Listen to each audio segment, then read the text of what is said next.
we should technically be live now. So if someone could just check that we've got a stream, that would be lovely. I'll have a little look. I'll have a that tiny would be little look. lovely. See what's going on. Yes, we do in fact have a stream. Oh, Hey! shit. There we go. Watch shit, Lovely Adam. jubbly. Are you watching the football? No, I wasn't. I was merely saying that us going live was a surprise. It's like, oh shit. But me now addressing it has made this awkward. Oh, Leicester 2-1 up. Yeah, that's yep. Oh, Yep. This is good. Lindelof, I've got him in my fantasy team. Soyuncu. Am I the only one who likes to watch Manchester United lose? No, that's literally everyone in the country who isn't a United fan. Yeah, that's even people who think football is like shite and have no care for it, just enjoy it because it knows that it annoys the whole of Essex. And if there's one thing that everyone can enjoy, it is pissing off Essex. I was looking on the internet during the week, and I think it might have been a TikTok. I saw basically a load of Man City fans at Old Trafford yelling at the United fans, "Fuck off back to London." That's I good. did see that, yeah. It's just I don't know why I loathe Essex. Not as much as I loathe Funko Pop, but it's just it's such a dull place. When Steve Davis is your charismatic figurehead of your county, the snooker player. the snooker player. No, not Steve Davis. Did you watch that documentary Sunday when he said "fuck" right at the end about the 1985 final? I adore Steve Davis, and he's great. A sweary Steve Davis. He's not a charismatic man. Is that out of character? Is it Steve Davis? Doesn't he do like tours of like spoken word? He's a DJ as well. Yeah, I've got a feeling, hasn't he been to the Y? Was that Steve Davis? Yeah, that was Steve Davis. Yeah, Steve Interesting Davis. Yeah. Yeah. Please tell me that when he's DJing, he throws Snooker Loopy in there somewhere. He's got. I'd love like a full-on garage remix of Snooker Loopy. It's still how I know the order of potting, balls, and snooker. I'm always like, push red and screw back to the yellow, green, brown, blue, pink, and black. Cool, thanks. That's how I know it's done. Oh my god! Chaz and Dave taught me snooker better than Barry Hearn ever did. To be fair, that's how most of the players remember it as well. What a fucking niche way to start any stream. Is let's go on a 5-minute chat about Essex and Snooker Loopy. Why do you hate Essex so much? I've never been to Essex, so I can't. I've met people from there. No, I have been to Essex because I went to Brentwood. I went to the Brentwood Beer and Music Festival. See, that sounds nice. Yeah, well, I was going there to do stand-up comedy, and if you notice, it was called the Brentwood Beer and Music Festival, and there was no talk there about stand-up comedy. So you can imagine how well that went. Oh, Hannah's moved. Oh, yeah. Hannah's gone. And I've got food. And you've got food. It was have you got? For me, that is a swap I'm fine with. For the stream as a whole, no. Let me reopen the room so she can sneak back in. Oh yes, let her come back in. We're a little penis heavy. We are. Speak for yourself, Dave. So yeah, we do need at least one of the ladies to come back. Mine is neither heavy nor little.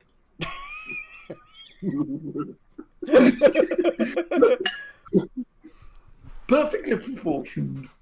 I once got told by someone that it was entirely the right size for my height.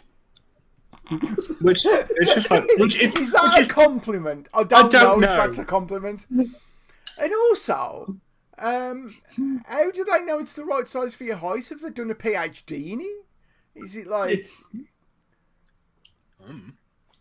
someone probably? Hannah's just popped into the chat to say that she's having Wi-Fi problems. Not with me. Sorry. With Wi-Fi. We are, yeah.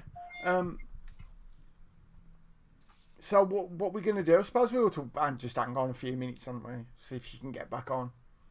Yeah. I just tap dance? I appreciate Hannah's comment of, I want to know, I completely veto the phrase penis heavy. I agree. I think I'm the veto, as another member of the UN Security Council, I'm also happy to veto that. Oh, is John T here as well? No, that's just purely for preparation of him arriving. I thought I was missing something of the chat. No, it's just Adam being preemptive. I know what I'm about. About 6'2", with a perfectly proportioned penis. It's very rare that happens preemptive. Usually we're waiting for him by like 24 minutes past 7. Only on the live shows, like the actual in-theatre ones. Apart from that, I'm always on time. When it's in your house and you've literally just got to walk past the piano. Oh yeah, John T's not here this week because he's the best man at someone's No, wedding. he's at a wedding, isn't he? He's best man at that wedding in Scotland. Hi Hannah, Hi. You're back. Sorry, my Wi-Fi is very bad. What? Right? Do you want to say anything about the phrase penis heavy? I don't want to hear it ever again. Thanks. Your eye makeup's looking pretty swish. Thanks. In case I believe the phrase is on point. On point. Yeah, they're quite even. You're welcome. Shall I just do a makeup tutorial while we're here? So what you want to do is... Go for it. It's really important to get the point right first, and then you're colouring in. Anyway. Have you got a ring light? I bet you have, haven't you? Yeah. Nice. I finally caved and bought one because it's always so dark in here. Right, shall we start? Yeah. Yeah, sure. Let me just Hello, everybody! Hello! It's Hello! started. Hello! It's stories from the Smoke Room. Let's deal with the elephant in the room. We are one person down this week. If you're wondering where Steph is, she did send a message to us earlier, basically saying she's had enough, and the guy in the wheelchair's really been doing her heading. So Yeah. Dave, no! No, it's not here. She was on a bus. Just a random. yeah. Steph, if you're watching this back, I apologise, and I don't condone the boys' actions. Oh no, we're the boys now. We are You're the boys. now. You're the boys now. Literally just sat here. It's no different to what I usually do. You're in a different could room, I- Mike, and you are smaller. You're smaller on the I was gonna screen. bring this. You're tiny, Mike. Shall I go? Can I go a bit closer? Oh, hi, Bats has just said that he buffered when I said Steph wasn't here because. Steph wasn't here because she sent us a message earlier to basically say she's had enough, and the guy in the wheelchair is doing her heading. So. Yeah, don't listen to him, Kirsty. So anyway. We love Steph, and she'll be back next week. Yes, she will. Anyway, we have a couple of items on the agenda tonight, folks. So we was going to do a little thing around B movies, which we're still going to probably get onto. But first of all, ladies and gentlemen, a little bit of tension has jumped up in the world with what happened last week. Does anyone want to explain what happened with Mr. Jimmy Carr, the bastard? Sort of hijacked, I think, a bit, hasn't he? Really? That's pretty much it, to be honest. That's pretty much it. Moving on. What We have is a everyone's format. thoughts? So Jimmy Carr tweeted out last week, didn't he? Or at least his people. His who people. Yeah, I refuse to believe Jimmy Carr's ever touched a keyboard. No, it feels wrong. Like his Those hands. hands have never done anything No. apart from not pay tax. That's all his hands have done. Oh. So let's see if I can find the original tweet. There was a lot of stuff going on last week, wasn't there, in our group chat? There we go.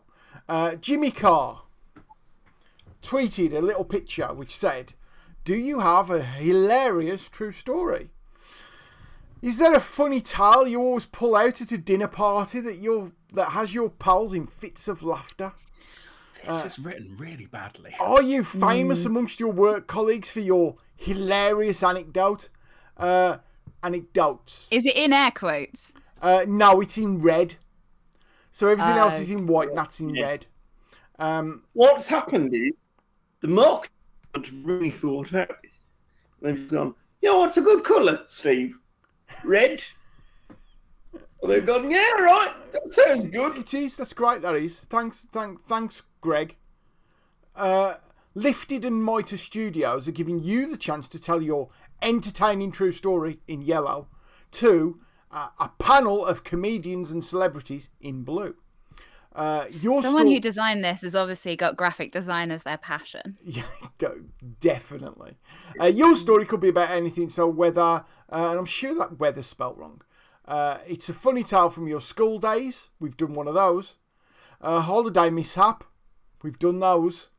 Or a recent dating disaster. Boy, have we done those. We've done them. We want to hear from you in yellow. So, yeah, basically, Jimmy Carr's got a new show coming out, which has nicked our idea. You know, like, how it says, like, oh, what's your anecdote that you always tell at parties? And I was thinking about it, like, yeah, it's the Vatican one, isn't it? And it's like, why does it have to involve my vomit every time? Why? I mean, I think it's with that one especially. It's the absolute perfect mix of vomit and blasphemy, which every good story has. Do you think vomit and blasphemy is going to be my biography? Do you think they maybe missed something off there on that little poster thing? Oh, the money bit about what's going to happen, what you get in reply. Oh yeah, there's the bit about. Yeah, the I don't think you get paid. But do you think they missed out? If you've got a story that involves vomit and blasphemy, you're at the front of the queue. Yeah, you've got something that in medieval times would have you probably burned as a witch. Tell us now. That's true. Because, like, if I turned up in St. Peter's Square in medieval time, well, when it was built. When was it built? St. Peter's Square? I'll look that up.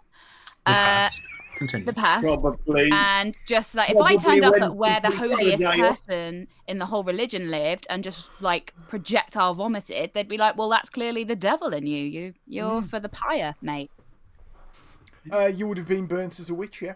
So it's good that we've moved on. Yeah. I'm glad I haven't been burned alive.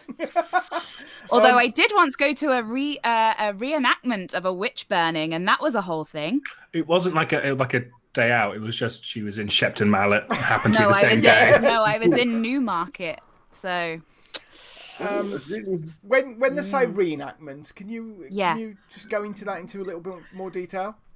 Yeah, I will. So, my my dad, when I was growing up, was in a Civil War reenactment society.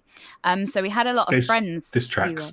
Yeah, so that's why there's like muskets in my house and shit. And we've got the sign. So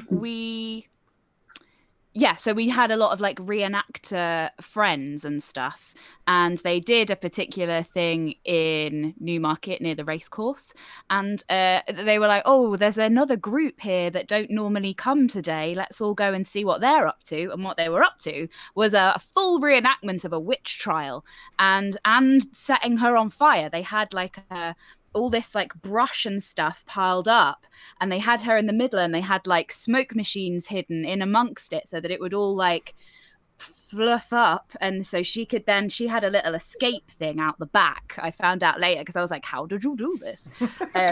She had like a little thing where so she could, how did you do this? That's the name of my new podcast, which I'll be switching to. It's Jimmy called Carr How will be Did You stealing Do next This? year.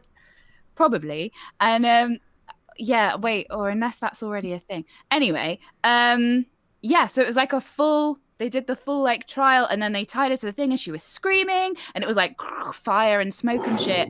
And then she like, obviously she secretly, there was loads of smoke and flames and stuff, she could creep out the back and go away, but it was great. Like kid me was like, fucking hell. Are you sure it was a reenactment? Did they just set fire to a woman? Yeah, there was one of a pair of twins was just I didn't see her afterwards. I saw someone else who explained to me how they did it, but he could have been lying. Kirsty Because I didn't actually see her. Amazing, and she's dropped in the chat. Yeah. Vomit and blasphemy is like jam in Jerusalem. She's gone, no, Pride and Prejudice, but vomit and blasphemy. Blasphemy. I think this is going to be my magnum opus. Blasphemy, bless for you, bless for everyone. If the WI is jam in Jerusalem, then the alternative WI is my definitely life vomit and blasphemy. Is vomit and blasphemy. What the alternative WI called? The alternative. We went on holiday. We went on holiday to Tenerife and went to one of those. This is like years ago. Went to one of those medieval reenactment nights where you watch the jousting and you sort of served goblins. Only the problem was, my dad is very allergic to horses. He should stop eating horses. The one thing they have, the one thing they have at those reenactments is lots of horses. Yeah. Sorry, I got distracted because I was getting a call and I was trying to switch it off, so I missed what you said. I'm really sorry. I was trying to switch over and I'm like, what? No, yes. You did break up actually, Mike. So say that again. So we went to a medieval reenactment thing, and with lots of horses. My dad's allergic to them. Oh shit! And there are lots of horses at that kind of thing. Yeah, so those lots of sneezes. They're walking around with like really big eyes. Like, oh. Yeah, I'm having a really great time. I spent like my whole childhood at reenactment things, which probably explains a lot about me as a person. And, How far away are you from a sword? My by the bed sword is out there at the minute. Because I had to move it because I was emptying the bin. Hold on, you're by the bed sword. You have to have a sword by the bed, Dave. What if somebody attacks in the night? That's fine. What about if you're in the kitchen? That's got knives in it anyway. It's what? Fine. Yeah, what would you do if you were in the kitchen? But as Adam pointed out, that's got knives in it anyway. Yeah, it's full of... Yeah, that's easy. And also, next to the kitchen is the armoury. So. Next to the kitchen is the armoury. Okay. I've just read Kirsty's latest message. Yes. I'll let you do Kirsty's message in a second, Adam. I just need to find out more about what weapons are in Hannah's Oh, yes, that's fair. Hang on a sec. I'm still here. Just carry on without me a second. All right. Okay. Fine. In which case, I'm just going to read. I'm going to read Kirsty's message. If you'd just like to read Kirsty's message. So this is the line from the Pride and Prejudice, but vomit and blasphemy.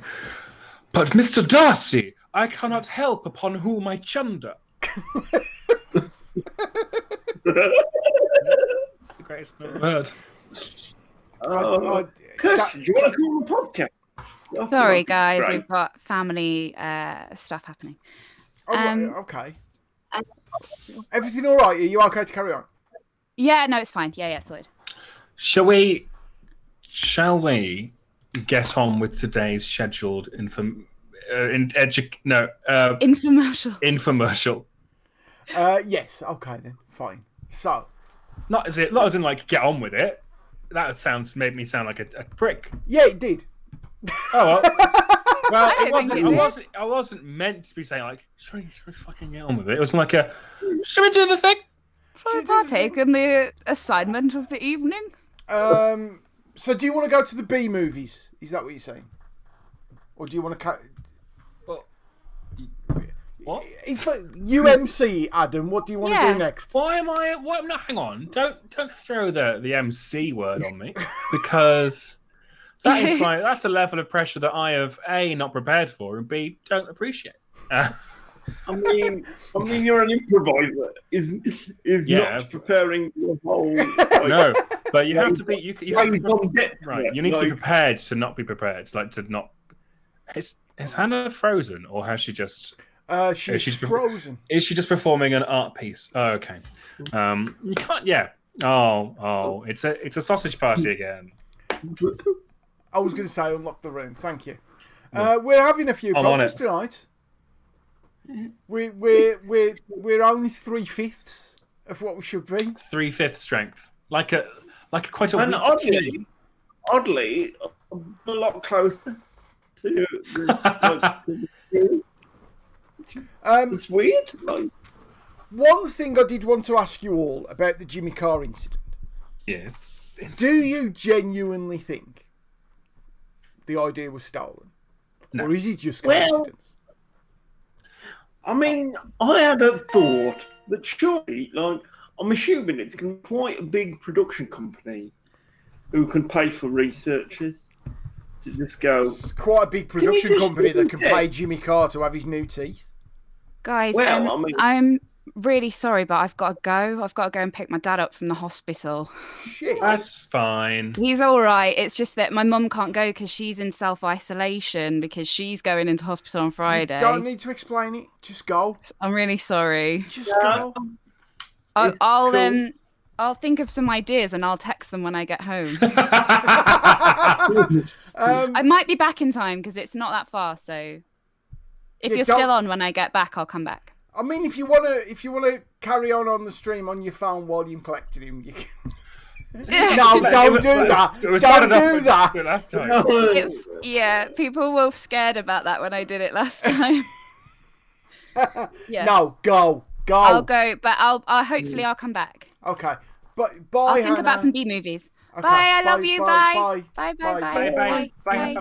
Bye. We are now down to 3/5. Bye. Wow. Bye. I'm just gonna have to tap dance. Oh no, this is. Do you know what? If you could, yeah. To be fair, mate, this is why we've engineered this. So over to you, Mike. This is just an intervention. Mike, there seems to be a lot of sitting and a lot of drinking and not a lot of dancing. I mean, every week we dance our tits off. Don't be dickheads. I break the habits of a lifetime. I was born a dickhead. I'm going to die a dickhead. Right. Okay. Shall we do the B movie thing? Okay then. Right. Here's the plan. I have got 27 B movie titles. Some are genuine, some are not. Are they, Adam? No, they're not. I had fun. You had a lot. You had too I had much a lot fun. of fun. You had too much fun. I would have thought making up dumb shit names for stuff would be this entertaining. Yeah, and it fucking was. So what we need to do is we need a number from 1 to 27. I will then yell that B movie, and then we will decide what that B movie is. So, Adam, I've got a little notebook as well for this. Okay, hey, go on. So, chat, if there's anyone in the chat, give me a number between 1 and 27. If not, Adam, prepare yourself with a 27-sided dice. I have a digital 27-sided dice. Thank you to the big people at rollardie.net for supplying us. 8! We have 8. Thank you very much, H. Much appreciated. 8. This was one of yours, Adam. I believe it was one of yours, anyway. My washing machine is haunted. I mean, to be fair, I think that is very much a high concept film, isn't it? If you go in and you pitch, my washing machine is haunted, and the next question is, what's it about? You've got every right to say you don't know anything about films. That's more than enough to be like, just come on. Come on. Use your noodle. What do you think it's about? Oh, no, it was one of mine. Now, I like to think this film is essentially the sequel to Dave's Fridge Fiasco. Oh, yes, My Fridge Fiasco. I mean, my fridge wasn't haunted; it was just shite. But when I went to that there America, yeah, and I had anxiety dreams about not being able to do any laundry. When I did, right? I remember. Yeah. When I got round to doing laundry, their washing machines are fucking huge. they're from our washing machines, the equivalent of their cars, because everything there is huge. But their washing machines, they're like, oh yeah, we wash once a week. We literally do one load a week, and it's everything. Like all the clothes, quilts, children, just throw everything into the. It's the fact it's top down which just bugs me. Yeah. I know it shouldn't do because it makes sense, but I'm like, but then it doesn't make sense because then it's all sat at the bottom. And it's not doing the tumbling; it's just spinning. And isn't the tumbling helping the washing? Like in Europe, they're all front-facing because we are a better class of people. We are sophisticates. Yeah, but surely it doesn't go like tumble. I have to say, like, it goes I feel squishy, sutty. I feel like I've gone through wardrobe into Alan Bennett's diary. This is like... Oh dear! I just don't understand how they work in America because they're top loading, not front facing. So my point is, if you've got a haunted washing machine, it's got to be an American washing machine. It wouldn't be a British washing machine. We're far too sophisticated to have. I think this is a family horror film for like a 12-year aimed to like 12-year-olds. Just because of the title of how silly it is. What was it? Help! My washing machine is haunted. Which is now, yeah.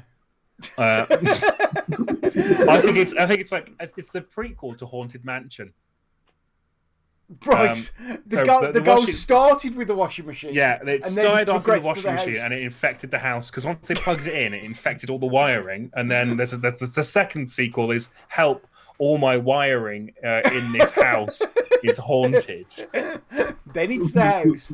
Then the final is Help! My parish is haunted. My parish. Help! The whole parish is haunted, and it's rigging the tombola. My cakes didn't rise, and the tree which I used to play on as a child no longer bears any fruit. And the local children are very rude to me when I go to the corner shop.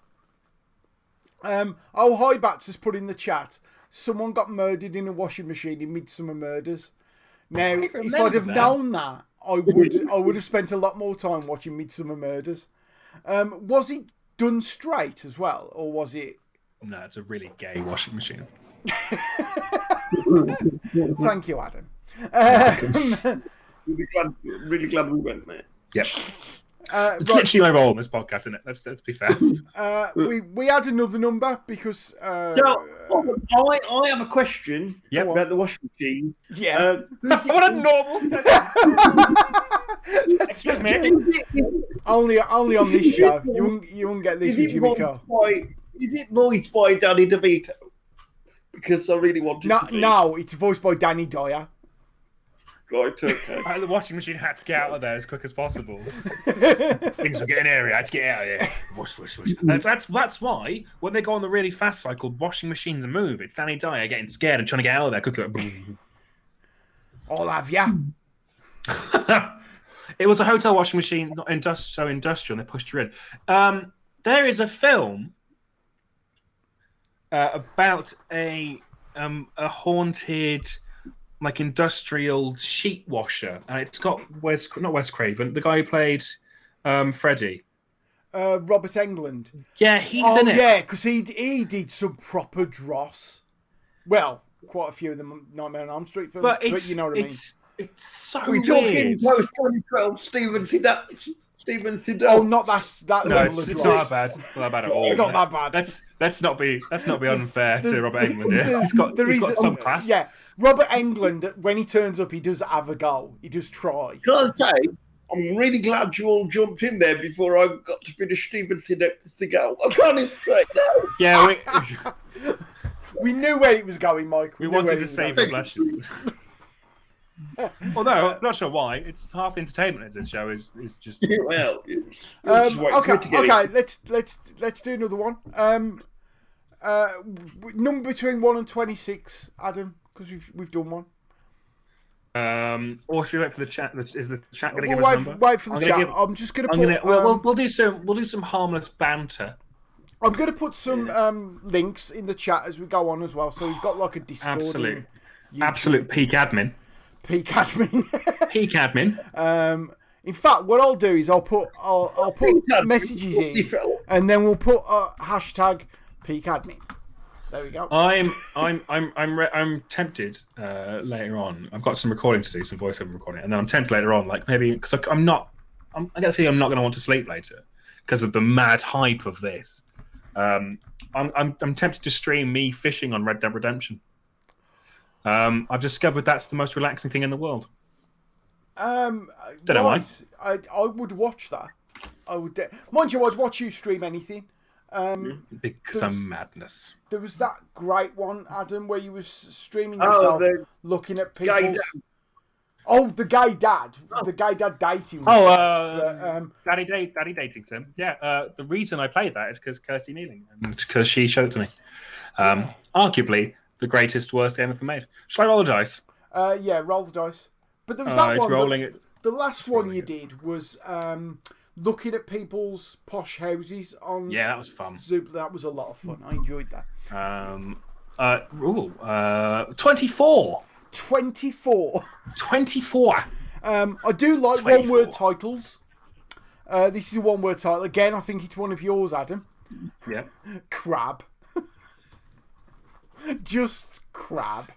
Did I put an exclamation mark on that, or was it a full stop? Actually, you may have put an exclamation mark on that. I think I will give you that. Crab. I'm not sure if it was exclamation mark or full stop. What were you thinking when you suggested crab? Exclamation mark. I mean, look, because it's not about what I thought about this. Because for you two, what did you think when you hear the title of a film that's just crab? Do you think it's in all capitals as well? No. That would be silly, Dave. No, because if it's in all capitals, the twist then could be that it's a crab, but it's like a mechanised crab, and crab is an acronym for like crustacean. I know what it is. Go on. SpongeBob SquarePants, but entirely from Mr. Krabs' point of view. Oh, it's just like a 4-hour film of him in his office crying because his wife left him. Yeah. And the crowd with the exclamation mark is the echo of Mrs. Krabs' voice in his head. And she's going, crab! Why are you such a bastard? Come on, this is me doing improv here. Can I Well, I'm amazed that all that's happening at the moment is people are just putting into the chat the word crab. I seem to recall an episode where Krabby Patties are found out to be made of fish, and I'm not sure if that was like a creepypasta I read, or if that was the truth. I don't know. I would love it if that. I wouldn't love it. That'd be creepy as balls. Mr. Krabs is feeding everyone in Bikini Bottom like their relatives, just made into mulpy mulp. For YouTube, Krabby Patties fish. Will that come up with some awful? Be careful, Mike. Be careful. I just do it for the love of the podcast. The buttons. You don't want to do that. Come on. Are you typing it in, Mike? That's what I'm waiting for. Oh. Well. Yeah, if you want me to do it, okay then. Go for it, mate. Go for it. See what happens. So, in my head, crab, whilst Mikey's doing this, is a terrible 50s like radiation B movie. Oh, so it's a guy with two doing that.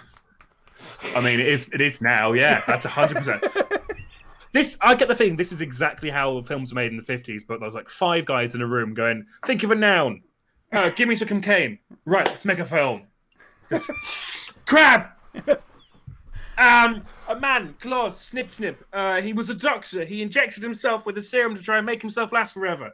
Because crabs live really long. Lobsters are immortal. They just stop growing and they get too big for their shells. So we give him lobster DNA, but he accidentally grows crab claws instead and turns into. And he ends. There's a Fay Rays in it for some reason. Amazing. Print the film. Cut. We low live in 10 days in Tulsa. Let's go. According to YouTube, There's nothing here that mentions Krabby Patties being made of fish. I probably drank.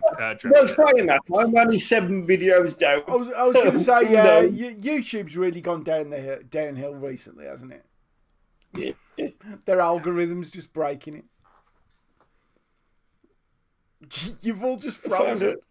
Okay, you're back. Thank you. Yeah, but I think it was just the horror of the realization of if you had crab claws for hands, the amount of it's not a good evolutionary choice. I don't know. The crabs are doing all right with it. Yeah, but they're not in charge of the planet, are they, Dave? You don't see a crab driving a car or doing needlework. That's because they're the two signs of civilization. Driving a car and needlework. Say that again, Mike. Worked all right for Zoidberg. Yeah, Adam. Is he a good doctor? Well, he's better than me, to be fair. He's saved more lives. But then again, I've killed less people than he has. Maybe. Moving on. A number from 1 to 25. Crab. Crab. Crib. The dice says 11. Crib. Okay. I'm not sure whether this is a children's film or whether it's some sort of porn crossover. Again, I think it's another one of yours, Adam. You were having far too much fun. It's a weird mix of two possible genres. It's either a kids' film or a porno. Stuart Little versus Pingu. That was one of mine. I loved this game. Before we even get into this one, I am very aware that what you gave me was a job of Adam, think of B-movie titles, and I've been wanting someone to ask me that since I was 13. Is this your calling? This is If I had nothing else, if I could get paid £30,000 a year to think of film titles, because there's a guy at DreamWorks that is their name, that is their job. Really? I think it's DreamWorks. So a lot of the films, I think it's DreamWorks, they have a working title, but they haven't got a final title. And then somebody looks at the script, looks at the production, and makes it. Okay. Are you ready for my amazing Stuart Little fact? Yes. Written by M. Night Shyamalan. Is it? Yeah. What? That is a twist. That's the best twist of his career. It's a fucking better twist than that last film we made. Jesus. I did not know that. It's amazing. Was really? Was the first Stuart Little film the first film that you had on DVD? I know a lot of people who the first film they got on DVD was. No, I'm not that young. Oh, yeah. Well, actually, I am unfortunately that old. No, the first DVD I bought, I think it was the person I bought rather than bought for me. I bought a DVD of Queen live at Wembley. Oh, God, yeah. Because I'm just a fucking nerd. Adam, this is certainly for you because I know Dave won't give it the time of day. But I brought Ashes 2005, the greatest series. Nice. Nice. I had the Ashes Wii game for that year as well. Yeah. That's a really odd game, wasn't it? Somehow they all forgot biomechanics. I remember like origami. This is what I love about this. We were talking about Stuart Little a minute ago. I remember playing that and I scored 640 all out in my first innings, and Australia were into bat, and this was before the end of the first day. That's how weird. I was scoring like 30 and over. Absolutely, just awful. Yeah. And then I just couldn't bowl them out. So we ended up every session every single thing was a draw. It's like I scored like 700 and they'd get 50 over 4 days. There was a football game. I think it was on the Atari ST called Kickoff. and you used to play like with FIFA now. You used to play 6-minute halves, but you could change the length of the half. So the once on kickoff, I played a 45-minute half and couldn't get through even the first half without the computer players all being sent off. I mean, but yeah, Stuart Little versus Pingu. I want to know what animation style they're going to use as well, because that's a mix and match of 2 different animation styles. I think you do it as a mix and match of 2 different animation styles. Just like in Freddy. Oh fucking yeah! Like in Freddy vs. Jason, like one of the fights is in the dream world, one of the fights is in like Camp Crystal Lake, and then one of them is in space. Fuck it, I can't remember. You do it like that. One of them is in claymation, one of them is in New York, and the other one takes place in the tea rooms in Penrith. That's the neutral zone. Is that the first neutral zone you think of? The tea rooms in Penrith? It genuinely is. I am a huge Witham and I fan, and give me anyone, either from the chat or Adam. Number from 1 to 24. I recommend. I think first we need to discuss. I'm going to let that dice. Who would win? Stuart Little versus Pingu. Just purely on size, I would go with Pingu. Stuart, yeah, exactly. Stuart Little's he's little. The clue's in his name. Wait, hang on. Stuart Little's got the Maverick inventor dad, isn't he? So he's gonna pick some. For some reason, Hugh Laurie. Who remembers that? We've forgotten in that film. In Stuart Little, he is drowning in a washing machine. The alternative, haunted washing machine. Because Stuart Little doesn't get out in time, he dies in it and haunts the washing machine. Which then kills Pingu. Hello, Steph. If you're watching this back, it kills Steph Glory years ago that got her in trouble. It kills. The haunted washing machine kills Pingu through global warming and melting Antarctica. Adam, we're writing this, and we're gonna get plaques to write the songs. I should be in a museum. This is amazing. If we can make every single fucking film link here tonight, we've achieved art. We've had number 17 from. Yes, we have had number 17. Game Girl Clow. Thank you for that. Number 17. I think this is a genuine one. Ooh. Killer Sofa.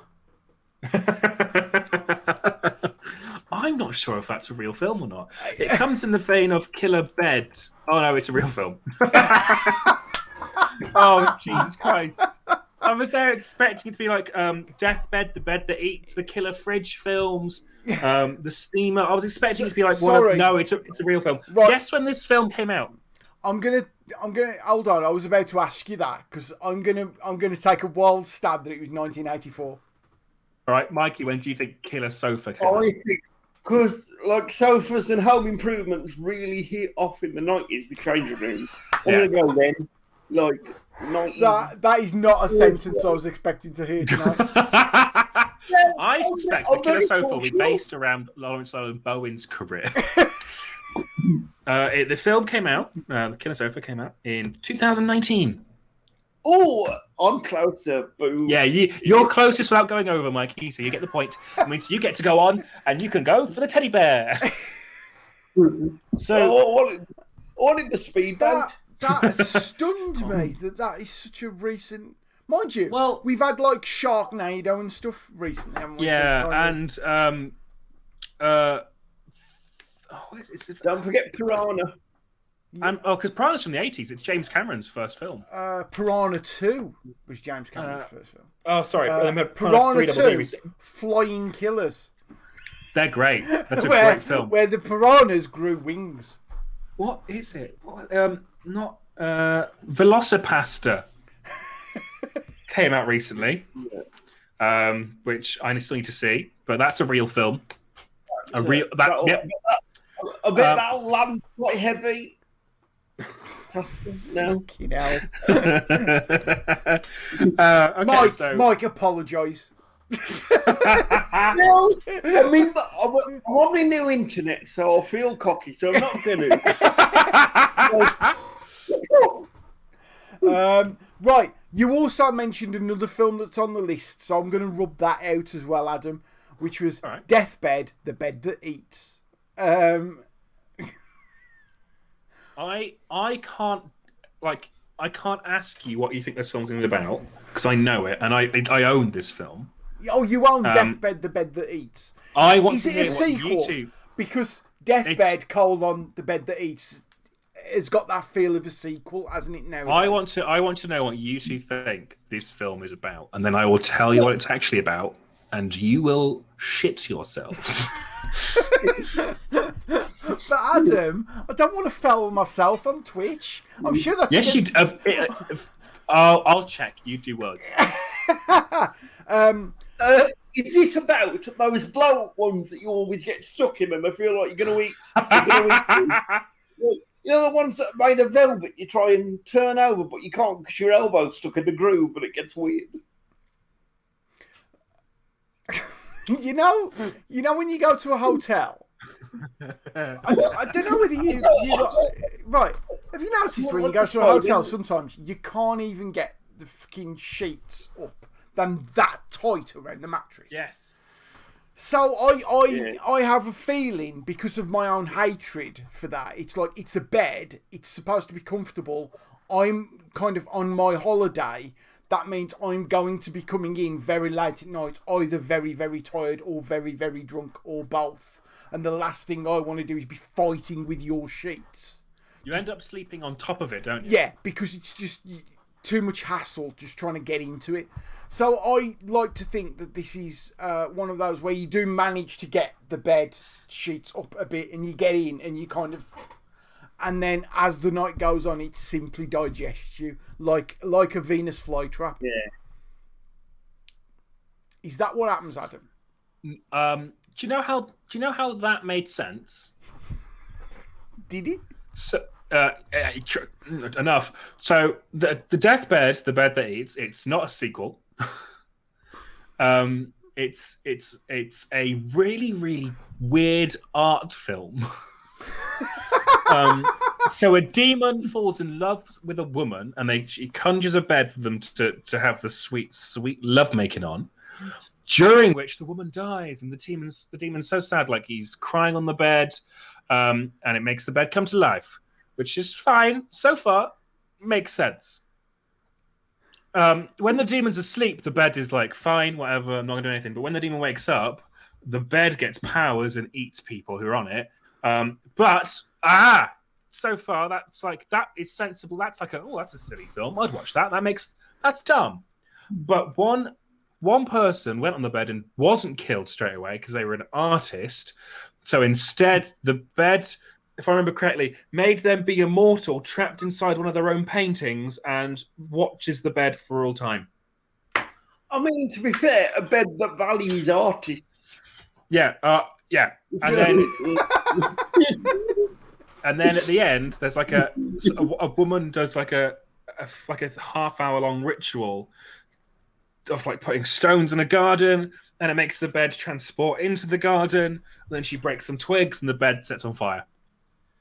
I mean, both episodes are changing rooms, to be honest. Wow, and that's an art film. It's a surreal, like art. Like, what sort of film would you? Only an art film would have an artist trapped inside their own painting, narrating a bed.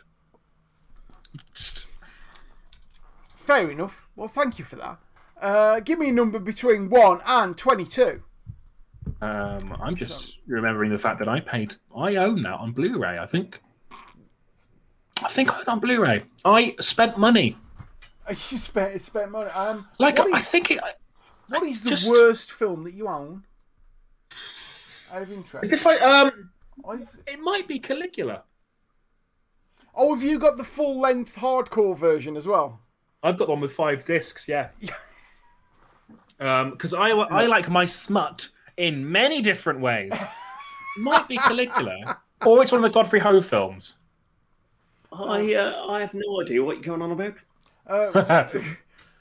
Yeah, so they made this film called Caligula and it's got like John Gielgud in and Malcolm McDowell and Helen Mirren, I believe, as well. Yeah, and Peter O'Toole. Yeah, so you think it's going to be this costume drama, but they shot this costume drama, and then the director went, you know what's missing here? Hardcore pornography. So then he just got loads of porn stars in and shot loads of hardcore porn and intercut it in the film. Fuck me, you can tell the girls on here, can't you? Jesus Christ! It took an half an hour and we're already on hardcore pornography. It's a very odd film. I wanted to make a joke about Peter O'Toole, but I'm There's supposed to be that great story, isn't there, about Peter O'Toole, where he went drinking the one afternoon in the pubs around London, and he meets up with someone, and they just carry on drinking, and then he goes, "Oh well, let's go to the theatre. There's a show on at this theatre that's very good," and they're sitting there watching the show, and then Peter O'Toole turns to this guy and says, "This is the really good bit. This is where I come on." Shit. Which probably did happen with Peter O'Toole. Did Harold Pinter punch him, or is that? Did Harold Pinter? Can you Google that? Did Harold Pinter punch Peter O'Toole for any particular reason? It might have been Brian Blessed. Brian Blessed punched Peter O'Toole and tried to choke him out. Yeah. You would not want to get a right hook off Brian Blessed. Guy's demon. Give me a number from 1 to 22, Adam. 4. 14. Oh, okay. 4. Oh, sorry, I was on the dice. I think this is one of yours as well. The Terror of the Knife-Wielding Mole Puppets. No, that wasn't mine. I like it. It wasn't mine. The Terror of the Knife-Wielding Mole Puppets. Terror of the Knife-Wielding Mole Puppets. So it obviously gets quite stabby. Obviously, because they're knife-wielding. Mole puppets, who's puppeteering them? No, I think aren't the moles doing it, and the moles. Oh! It's puppets controlled by moles. Oh my god! Oh, because that's perfect, because they can pop out the ground. Yeah. But why would moles? Oh, no, because then you give it away in the title. My brain's moving too fast for this. Right, so what I'm thinking is, why would moles want to be anonymous and hide behind puppets? And I'm thinking, maybe that's the twist, that you think this thing is doing the attacks, but it's actually a mole controlling a puppet. And then he's like, but then you've given that away in the title. What if the puppets are also moles, and then it's just a weird whack-a-mole thing at a Haven Caravan Park? And you know what? That has got to be the opening scene, is the hero and the hero's mate have got to be in an arcade playing whack-a-mole at the start. And that's how, at the end, and that's that's how they kill him. Jesus Christ, we're fucking artists. We are. Do you know what? If this was picked up by someone with gumption, say for example, Jimmy Carr, I think this would be you know what? I think that'd make a good Jimmy Carr vehicle, I think. Yeah, I think he always wanted to break America properly. Give me a number from 1 to 21, and I cannot recommend someone say the number 7. 7. Someone call Simon Danger. I'm not going to lie to you. I'm so proud of that name. I am Someone call Simon Danger. Because he's definitely like a theatrical mega agent of some sort. Only the ones you used to get like in the 50s, like when it was like Peggy Ramsey. Oh God! Like... Someone call Simon Danger. It's He's easily my favourite thing ever. But it could be so many different types of B movie. Yeah.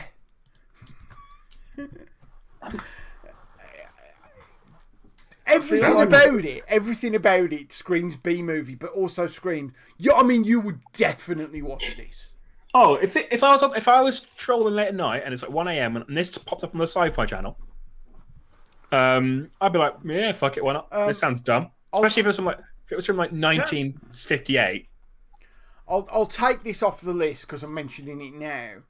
But one of the things I put on the list was that exact thing. I was watching the Sci-Fi Channel late at night, and I was like, "Oh, this looks bad. What's this? Oh, it's a film called Mansquito, where a man gets turned into a 6-foot mosquito."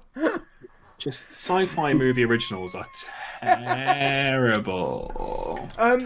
They are not fun. Yeah, there was a whole clutch of them. But the great thing about Mansquito, the people making that knew they were making shit.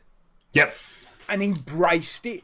Whereas Camel Spiders, they thought they were making a good film. See, I think it's funnier when they know if they are 100% sincere and it is shit. I think that's so much funnier than if they're like, oh, we're gonna make a bad film. It's why I'm not a big fan of like Sharktopus and all those ones, because they're like, we're making something camp. Like, yeah, but you have to be so sincere and then make it terrible. Like, if you play, it's why I'm not a fan of like Sharknado and that one, because it's like, oh, I see, right? Like Sharknado 4 has Penn and Teller in it, all right? Famous for their sincerity. Yeah. But anyway, someone called Simon Danger. Is it a sequel? I think. I think. Go on. It's clearly about an estate agent who just I wasn't expecting that. I've got to be honest. I wasn't expecting that. It's clearly about an estate agent. It's not clearly, Mike. In your head it is, mate, not in mine. Well, yeah. That is why you're smarter than I am. Why is it clearly about an estate agent? Well, it's just a sort of name you'd expect. No shape of estate agents. Do you think he actually he owns the estate agents as well? So when someone phones the estate agents, they go, "Danger! Welcome to Foxton's. You want Simon Danger? Oh my God! You're selling a two-bed flat in Hampstead. No one's gonna buy that. It's a shithole. I can sell it. Simon Danger. I could talk a dog off a meat wagon. Also, a really funny name if you put the inflection in the right place, because you go Simon Danger, as in there's Cliff over there. I like it. Let's just take that to the extreme. Simon Danger. Simon Danger. What if we could totally get this wrong? What if it's Simon Danger? He's German. Dangers. Somebody called Simon Danger. It's just he's late for work, and we need him to cover the shift. It's just a really boring like day in the life. Just it's like Clerks. Someone's not turned up for their shift. It's like just call Simon Danger. I just don't want to. Look, he said he was feeling very chilly and like very tired last night. I don't want to wake him up. Just call Simon Danger. Just somebody call Simon Danger, please. Jesus, mein Gott in Himmel. I'm not sure whether this is getting into offensive now, to be fair. I mean, it's just because all of the Germans I can do are camp German. It's not offensive. You see, the easy answer would be that this was a spy movie of some description. And that's definitely the best thing, is that it's not a spy movie at all. It's simply about an estate agent. trying to sell a difficult fixer-upper in a derelict part of town. And then the foreshadowing is that like there's a new car plant being built, and the town manages to get the car plant, which increases the value of the property, enabling Simon Danger to sell that house for £127,000 when everyone thought it would never go for anything above or beyond 90. It's that. I mean, I'm writing the script. Mild-mannered estate agent Simon Danger. He takes off his glasses and he turns into a man who can't see very well. To think, at some point today, I thought, can I just write at least a couple of sentences? So I'm saying, then. But all the time this film's going on, there are crimes happening in the background that we pay no attention to. He's trying to sell a flat in Metropolis. And it's really hard because there is constant attacks from demons, aliens, supervillains, and it's someone's moving from like Croydon to Metropolis, and charter surveyors, because that would work in. Yeah, charter surveyor with the name of Cliff Trentbridge. Because if we go, they'll have to have names like they could be spies. Cliff Magnum. There's a spin-off TV series about the Danger and Tread and Cliff getting together and fighting crime together in like this shot down old car a Toyota Yaris with a bald rear tyre. Don't wheel spin, for God's sake! Have a blowout. I think Simon Danger needs a theme tune. Could H write us one? Yeah, you're a musician person who does the musics. Yeah, you can write us the like something that is really proper detectory and police. Jesus, this is why you could do words, Mike. You could do words. Simon Danger. I said I can't just sing the Bill theme tune and put a Simon Danger at the end. That's not how this works. You can, and you just did. Dun, dun, dun, Simon Danger. Dun, dun, dun, dun, Simon Danger. Dun, dun, dun, Simon Danger. Simon! You know what I said? We're watching this film, but there's all these crimes happening in the background that we pay no attention to. Yeah. Ferris Bueller's Day Off, I may have said this before, is the wrong film. We're watching the wrong film. Because when you think about it, what does he do? He goes to an art gallery, which he could have done any day. He goes to a carnival, which was taking place on a school day, which is odd. He goes to a baseball game that was taking place on a school day, which was odd. But you could have done them any other time of the year. Whereas when he dropped the Ferrari off and you saw the two guys go out of the car park in the Ferrari and then they came back later, that's the film we should have seen. Because they're the ones who made the most of their time. Very true. Ooh, yeah. Could I maybe also shed some light on a thing that Dave just said? Actually, having a baseball game is not on a school day. It's not on because actually what happens is every team the regular season happens over 168 games, and so they play everyone plays basically every day, and have a day off every 10 days or so.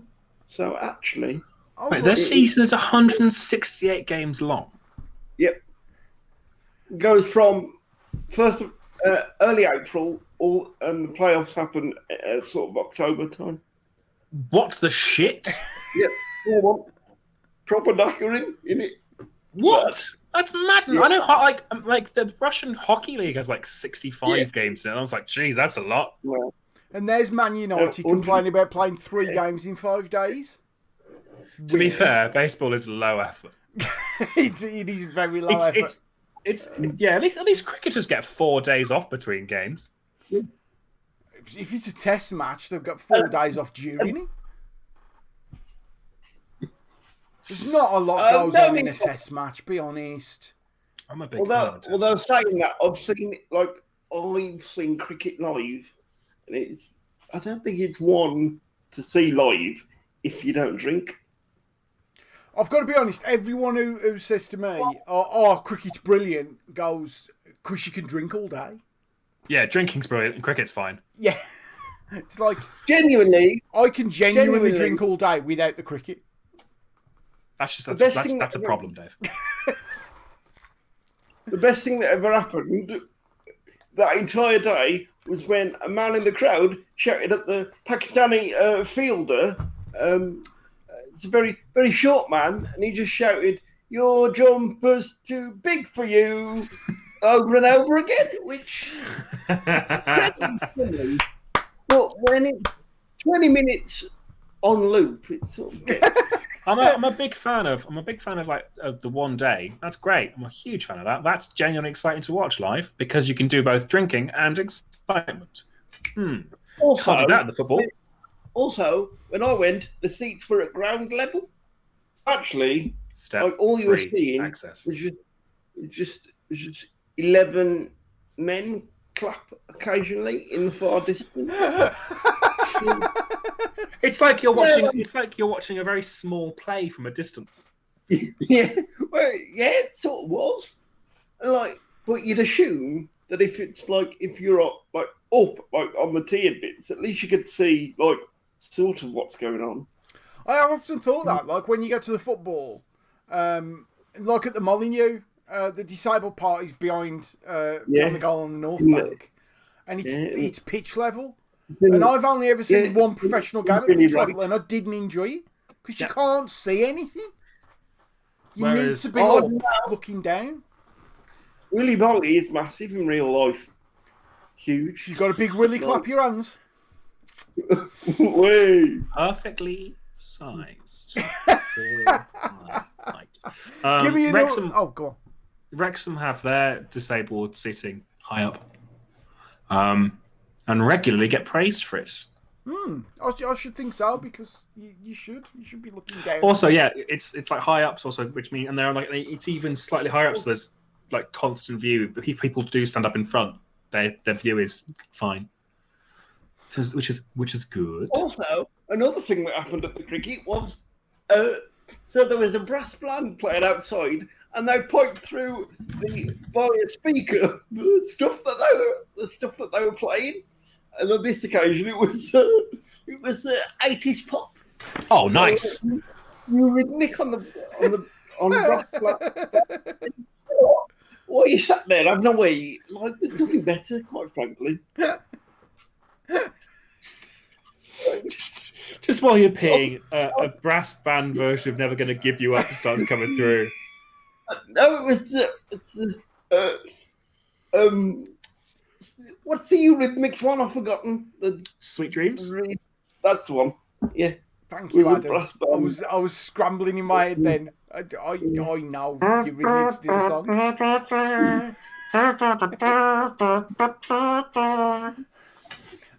Give me a number from 1 to 19. Number from 1 to 19. Sorry. Finish that off. I bet you didn't think that went on and the disabled lose, did you? 9. You've got more room in the disabled lose though. There's room to put a sound system. To run around. I think this is one of yours, Adam. They're like 2/3 of them are. I enjoyed this. You did. Little John's Adventures in the Big City. Oh yeah. Now, it's such a good title. I'm amazed this isn't a film. It is a very good title. Is it a time film? travel film? I saw this immediately as a time travel film. That it was Little John from Robin Hood. Robin Hood, yeah.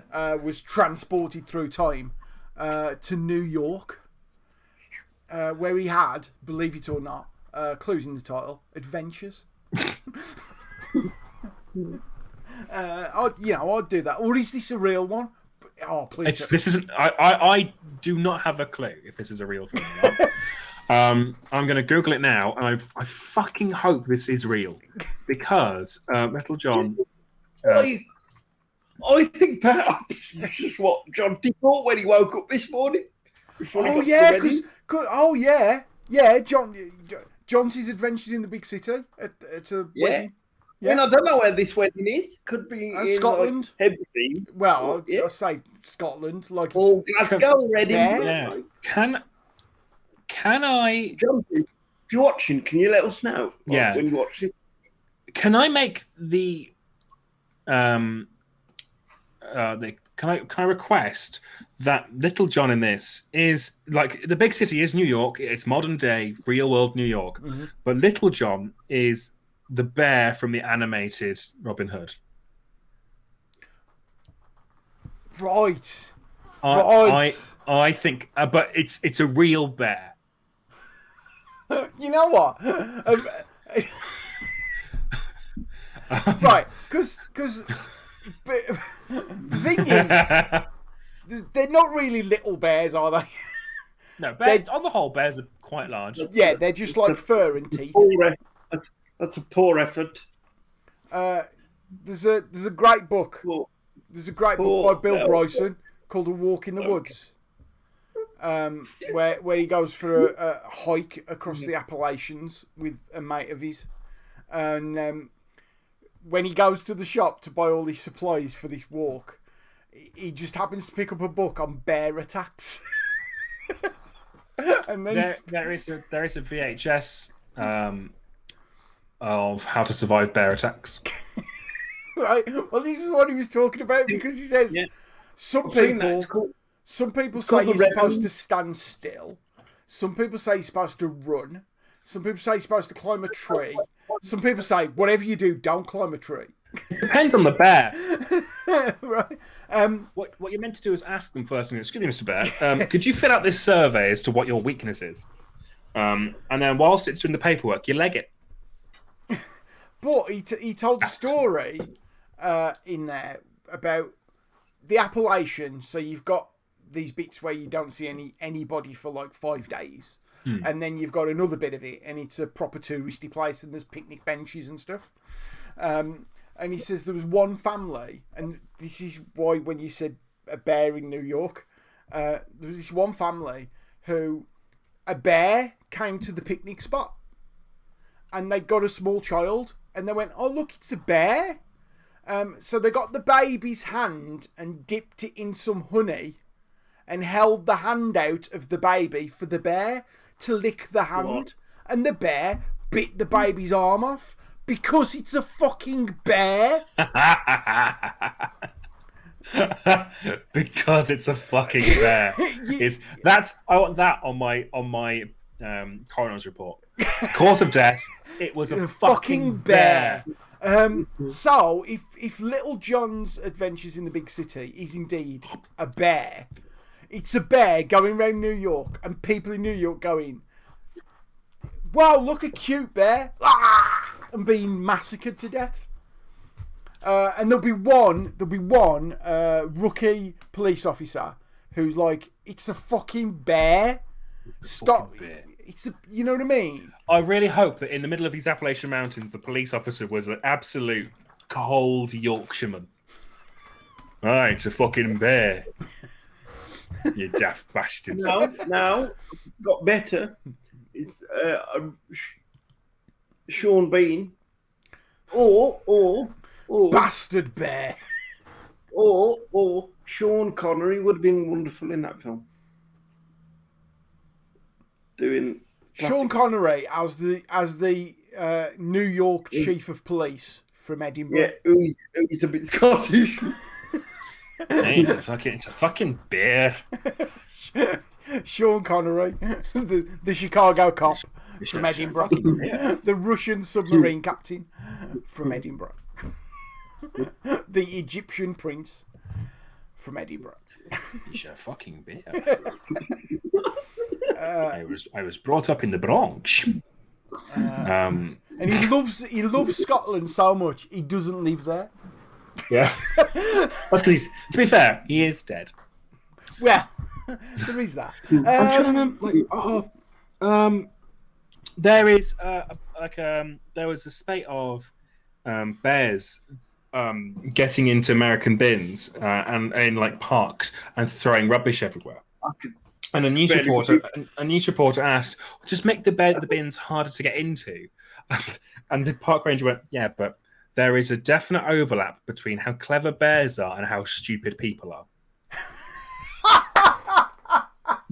They can't make the bins any harder to open because then people can't open them. To be fair, I've tried to open a lot of bins, and many of them are complete ball aches. Absolute ball aches. I think that's more of a CP thing rather than yeah. I have a theory that nothing confuses the British public more than a car parking machine. Oh, they can get fucked. They are simple. They are very simple. However, like the instructions are normally this big at knee height, and they're all slightly different.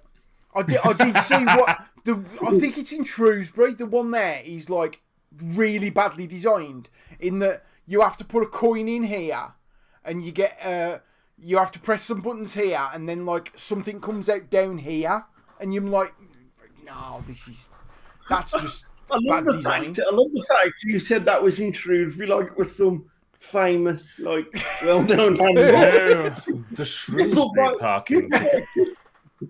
People buy T-shirts with this parking. Well, we can hope. Have you heard the story of the Shrewsbury ticket? I'm gonna re-edit that bit of Star Wars. Just it's not a story a Jedi will tell you. Look, this is why I need the women here because so far we have successfully today talked about hardcore pornography and car parking tickets. Come on, number from 1 to 18. 15. I suspect this is a real one. The Eye or The Eye. I don't think I've seen it. Yeah, it's definitely a real one. It must be a real one. There's no way there's not a film called The Eye. There's several films called Phantasm. Yeah, there's like 6. Yeah.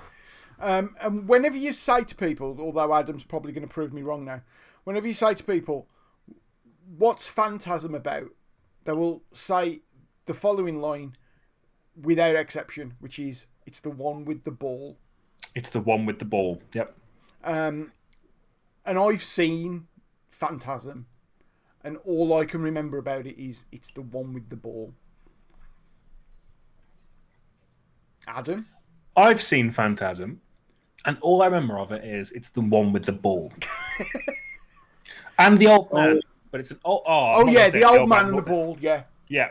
What I'm taking from this is I've lived quite a sheltered existence. No, it's not a great film. The first one's fine, but the rest of them are like... There's like 13 of them saying stupid. No, yeah, there might be 13. I'm disappointed. Was there a sequel to The Eye called I? Yeah. There's also a Geordie version. There we go. I cannot believe it. There's a horror film called The Eye. I can't do a Geordie accent, and I'm not going to apologise for it. They can get fucked. And then the third one was called I before EYE. God's sake!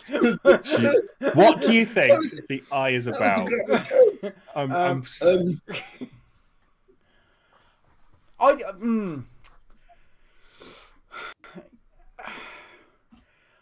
I feel it's an H.P. Lovecraft story. I don't know why I feel that. I don't know. It's like the Reanimator, From Beyond, Nameless City, The Eye. It just seems From Beyond? Oh yeah, From Beyond is. What do you think The Eye's about? I mean, obviously, there's eyes play quite an important role in it. I would assume. I reckon it would be about a disembodied eye that goes into people through that eye and controls them. Yeah. Do you not know that the person's infected by the eye because it looks like their eye? I reckon it's like a yellow. It's a yellow eye. It looks a bit bloodshot. I'm like, oh, what's up with your? or is it just that the iris is a different colour, so everyone just thinks that you're David Bowie? Yeah, once you're infected with the eye, you keep singing by going, oh. Don't diss David Bowie. We've reached optimum levels of ridiculousness here. Don't get too close. The eye will get you. No, like Bowie is great. I'm not going to mock that man. I love him to pieces. I'd get my vinyl out, but it's downstairs and I can't be asked. Point of Football are following us now, Mike. The Point of Football boys. You'd have thought they'd be following us a bit longer than that since we had him on the show about a month ago. Yeah. Well, better like never. There is, of course, a planned day out with stories from the Smart Room and Point of Football. There is, yeah. Down to good old Willing Alltown. Point of Football, I'm not sure which one of Point of Football it is, has just put in the chat, I don't know what I'm doing, which is proven by the fact that they wrote it in total capital letters. Well, that's probably Tom, because I think is Tom the only one with Twitch? I'm going to get a message now. I'm going to tell you what. Is Tom the only one with Twitch? Don't let Daz on Twitch. Chaos ensues. And they've just said, fuck Jimmy Carr. So, yeah, I mean, we can all get down with that. Give me a number for 117, Adam. 117? No, Mike, give me a number for 117. 13. 13. We had that one. Good number.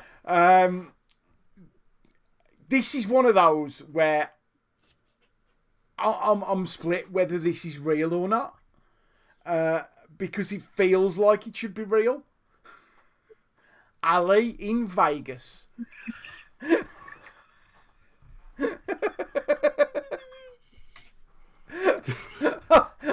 Hi. So, see what this is? This is a coming of age film. I'm already sold. I don't care what you say next. I'm already sold. Go on then. It's a coming of age film. Ali goes for a really boring like northern town, like to find themselves in Vegas. That was all like. This is me improvising again. I'd like to make. Oh God! I wish Johnson was here to clip that one. This is me improvising again. I reckon. Oh. I reckon this is either a documentary of Muhammad Ali, or it is.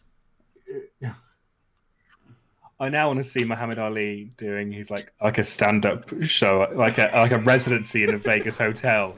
I reckon it's a Turkish man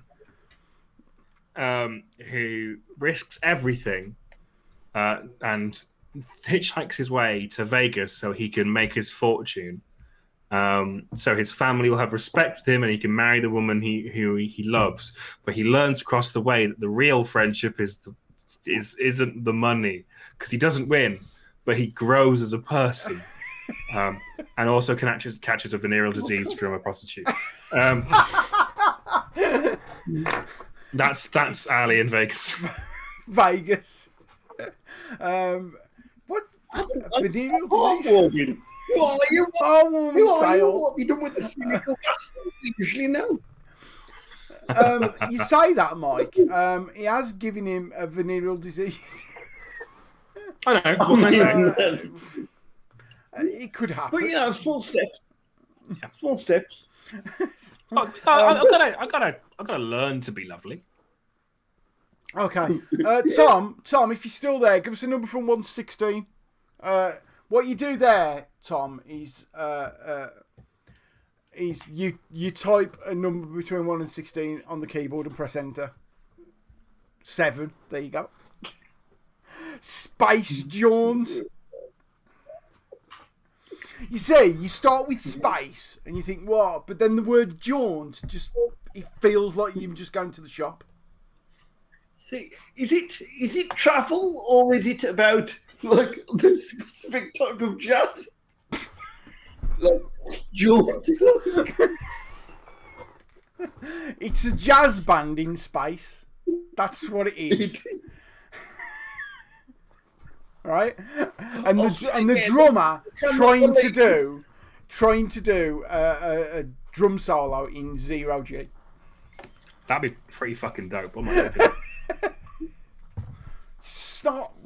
God, it won't work. I think. Could you imagine how hectic this would be if it was coming from our kitchen? Like, imagine the looks I'm getting from mum and dad. And they're completely oblivious. They're just in there so happy that they've got the microwave. they're just happy the microwave can operate freely. I reckon Space Jaunt is akin to like Quatermass, like that level of mid-50s British sci-fi. Not very good. Yeah, Q the Winged Serpent, that sort of thing. Is Q British? Yeah, I think Q is British. It is British, yeah, I'm sure it is. And yeah, Quatermass and the Pit, and there was a load of Quatermass films, wasn't there? I've just seen one of the items on the list, which is definitely a Quatermass-esque. Yeah, I think it's, but it's like in space, and they're all really posh, apart from one person who's clearly like the token working class person who's like, oh, I miss my fish and chips. Is that your working class voice? Is it, Adam? Yeah, that's the 1950s BBC working class Oh, voice. yes, I'm with you. Oh, do you know what I miss? I don't believe it. Apples and pears. What's going on here then? I'm in space. Like that. It's them. It's like the audience. Like, yeah, it's that. Is level. that an alien? That looks like an alien. Oh gosh, Mars. It's lovely. Do you know what it reminds me of? Bethnal Green. Golly gosh. It's all red, isn't it? It's all red. It's the colour of claret. Claret it is. Man with no O levels walks on moon. In absolute certainty that social mobility is a thing that exists in the United Kingdom. Extra, extra. What does this alarm mean? What do you mean we're out of oxygen? What do you mean alarm? That's the first 3 notes to Bells and Clements. What are you chatting about? So we'll bang out the old Joanna on the moon and we'll have a little knees, won't we? Ah, it's a laugh in space. And his name is Reg Jaunt. Reg Jaunt, yeah. Space Jaunt, yes. Space Jaunt. Fucking hell, God, we are coming up with some great ideas. I'm glad that this is never going to be just This is making me really miss Hannah's street urchin. Yes, Yeah. we needed Hannah's street urchin there. We all need. Steph's just come up. Are you guys still online? Yes, we are.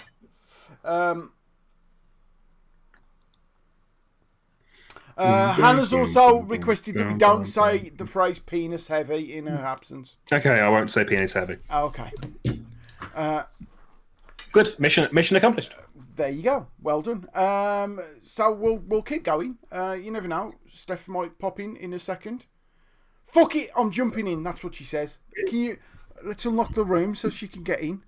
I've unlocked the room. I've unlocked the room again because we both unlocked it at the same time, and thus locking it because that's how locks work. Palaver. What a palaver! Hey!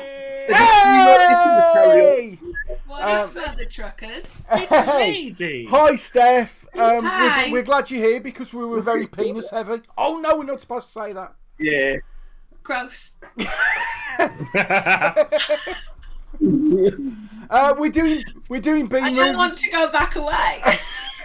We're doing B movies, Steph. Steph, we're doing B Okay, movies. I'm ready. I'm ready. Right. I'm ready. We've already done someone called Simon Danger. So What do you you're think just Simon Danger is? point of Who football. do I think Simon Danger is? Yeah, who do you think Simon Danger is? I think Simon Let's Danger see if is. you can get where Mike went with it. Okay, I right. bet I you think 50 quid you can't. I think Simon Danger is a man called Simon who is ironically named. He is actually a health and safety inspector. You have no idea how close you are. I said a state agent. I'm so proud. I'm so proud. Should we just get married now? I'm so happy. Oh. Who dies from a clipboard accident. There we go. See, You see, we had it that, or I think I had it that he was trying to sell a house for £115,000, but could only get 95,000. But then someone built a new car plant in the town, and then they were able to. Give me a number from 1 to 15, Steph. 6. Ooh, a good number. Thanks. I think this is one of Adam's. Release of the ventriloquist pigeons. that was actually one of mine. Was that one of yours, Mike? Very good. So it was. What film? What goes on in Release of the Ventriloquist Pigeons? I mean, there's right. Yep, go on. Right. The pigeons Yep. ventriloquists because So are the pigeons sat with other smaller pigeons on their lap? Oh, I mean, cuckoo. I reckon it's like where's that it's, pigeon sound coming from? it's the Honestly. stealth version of Hitchcock's The Birds because all the pigeons are lined up there, but you're hearing the pigeons from over there. They've thrown their coup, and you're like, what? just beaks into the back of your neck so they can rip out your brainstem. And you're like, what? Worst acupuncture session ever. I can't make a pun out of that. No, neither can I. Acupuncture? No. No. No, I'm not right. Mike, you just make noise. I'll be like, I Oh, we got a suggestion. Well, Pint of Football had a great suggestion for that, which is the pigeons form a massive man-sized mass and make a human skull shape and just speak through that. Like the They Deus, coalesce. like the Deus Ex Machina at the end of the third Matrix film. It's like Hamlet, but awful. Yeah. So Hamlet. That's coming from an English teacher. Goes on a bit, doesn't he? Goes on a Said what bit. I said. Yeah. He needs an edit. Yeah. There's a review. Hamlet needs an edit. Hold on, wouldn't that just be Piglet? Yeah. Hamlet with pigeons. Yeah. I'm Yeah. 100% down for that. I mean, that's a starter. Like when Hamlet when it came out, when it's so the first folio version of it is like 5 hours long, something stupid. That theatre was all standing, open air, and had no toilets. Yeah, but remember, like, theatre in those days, I feel like I'm in the class.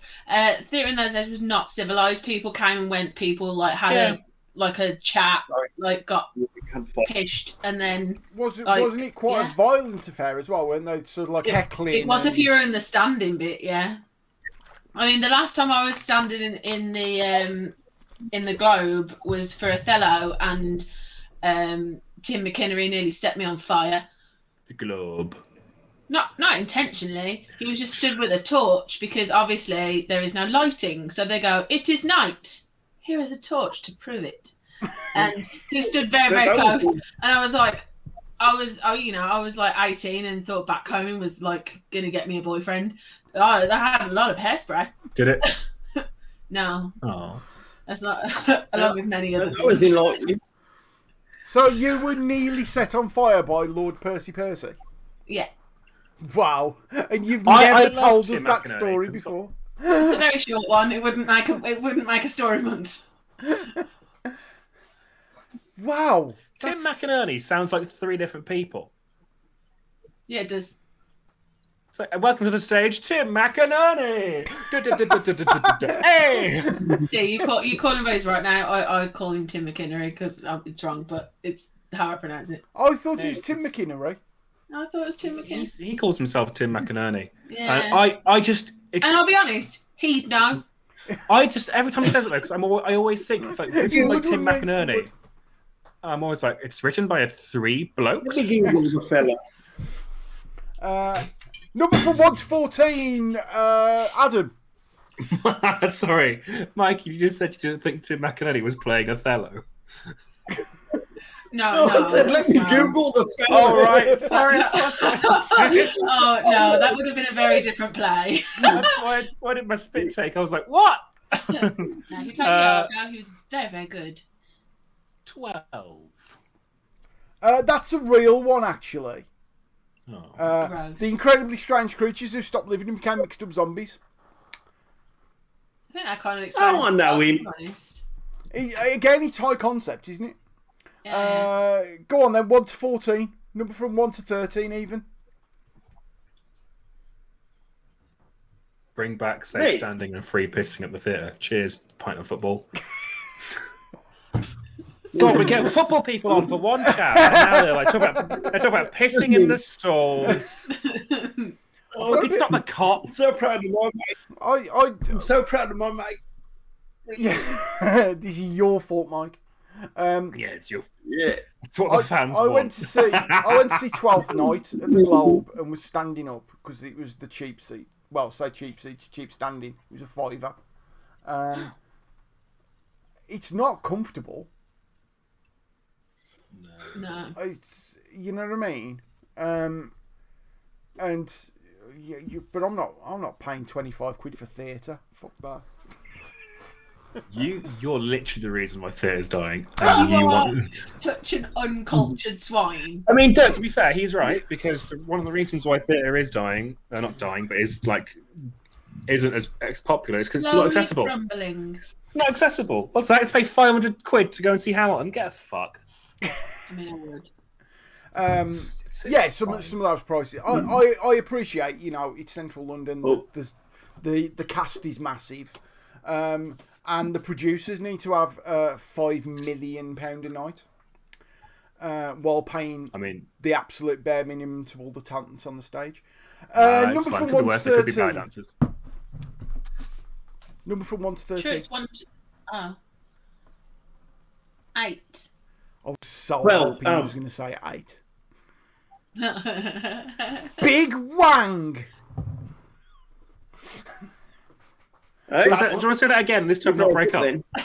Big Wang. Big Wang. Big Wang. Oh, I was about to make a really inappropriate culturist joke. Well, I go for it. Do you know what? There's only 4 of us here. And the fact this is recorded for posterity. No. I think this is a low-budget English film from the 60s about a bunch of young hoodlums on motorcycles trying to fix the results of the Parish Wellywang competition. And they're doing anything they can do to steroids. They're stealing pies from Mrs. Maplethorpe. Anything they can just to really disrupt the flow of the village. Brilliant. I'm not really sure what to make of this one, to be honest. Who do you think's playing Mrs. Maplethorpe? A young Shirley Bassey.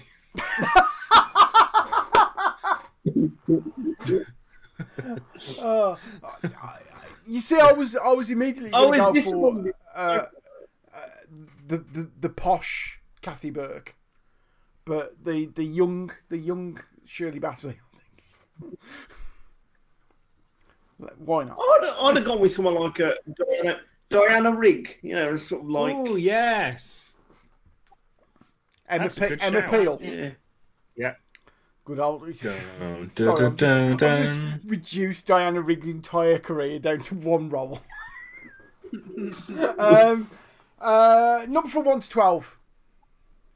Oh, we're done with that one. Okay. Oh no, if you want to carry on with it, No. Big Wang. I don't think mine would go down well. Yeah, I know what you're Go for thinking, Steph. I think Big Wang is made by the same director as Baby Driver. Edgar Wright. It's actually a Chinese takeaway that's a front for a drug heist. There you go. Damn. Well, it's been fun, Twitch. And it's all done through like the music of Oasis. Yeah. So when there's a big betrayal, "Don't Look Back in Anger" comes on.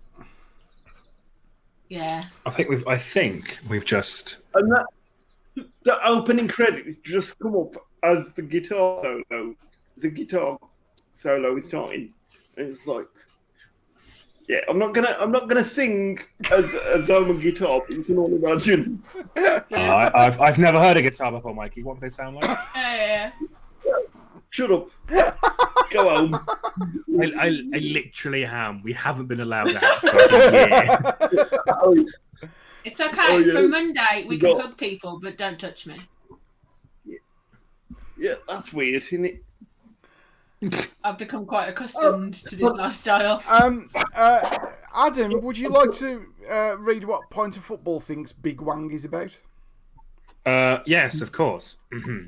A Chinese nightclub bouncer who, by some strange set of circumstances, has to raise an abandoned baby and prove to the CCP that he can reform his violent ways and become a loving single parent. I love it. Now on CBS.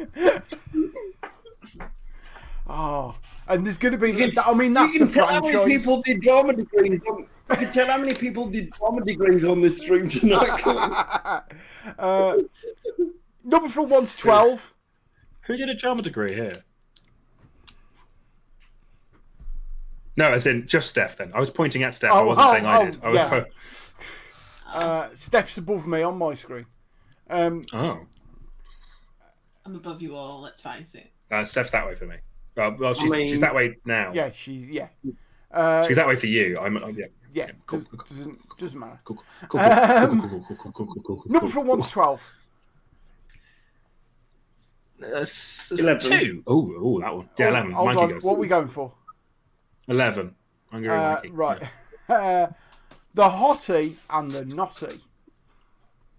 The what? The hottie and the naughty. The hottie and the naughty. The hottie. It's about. It's a kids' film, and it's the strange relationship between some rope and a hot water bottle. It's an animated kids show. Yeah, no, just a film. It's like it's in the same universe as the Brave Little Toaster. I loved that movie. Oh my god! I've never heard of it. What's this? Oh, Adam, you just reached into my soul and just tickled my childhood. That was weird. That was a weird sentence to say. Goodbye, everybody. Oh dear me. What? I reached into yours. Right. That is terrible. Can someone explain this? What? Brave Little Toaster. Brave Little Toaster. What? It was a toaster that was little, and he was dead brave. Again, high concept. It's all in Premise the title, over. isn't it? Yeah.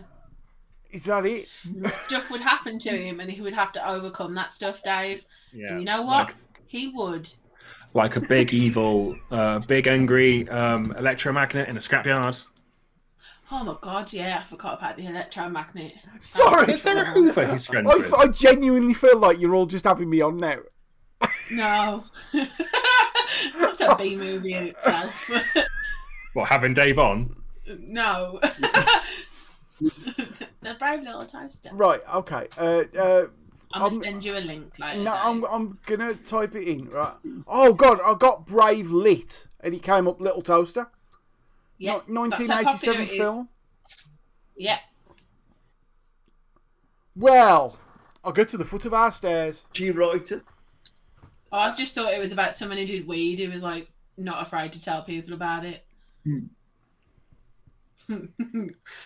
Oh, yes. That Sorry. would be the Shylit. Number from 1 to 11. 2. 2, please, Bob. I think this is one of mine, actually. Spider Storm. We've had like a shit Sharknado. version of Sharknado. Yeah. Oh, yeah, because Sharknado's not shit to begin with. That's... I mean, it terrifies me. What? It's got Sharknado? sharks in it. I really don't like sharks. Oh, okay, right. What? Right. Bearing in mind that you live in Wolverhampton, it's not really a threat, is it?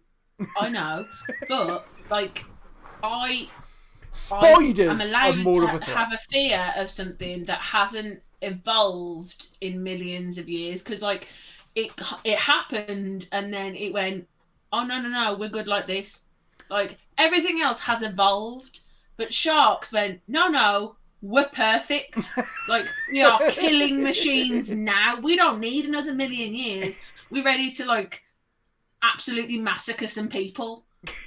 Like the second they evolve and the second they evolve and grow legs, I am off this planet. Like, they're older than trees.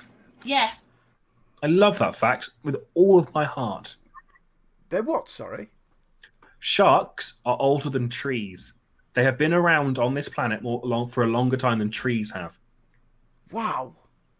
Again, Yeah. I'm not really sure what to do with this. And I am more scared of sharks than I am of trees. Sharks are OP, you are right. Point of football, you are right. Spider Storm. You're telling me, Steph, you would not be scared by a storm full of spiders?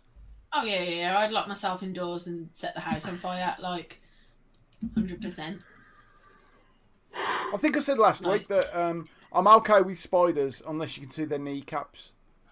It's when they get to the point where you can actually make out their kneecaps that you're like, that just we'll Big enough we'll that just I move could out. hear them growl The at house me. now belongs to the spider. Oh, 100%. When I first moved into my house, one lived under the dishwasher, and I considered moving home. Do the cats kill the spiders for you? No, they're as scared of them as I am, and I don't understand why I had them, because that was the sole reason for having cats. It's okay, because they'll deal with the spiders. I gestured for one to go near one, and he ran away. I'm not going to name names. Jasper.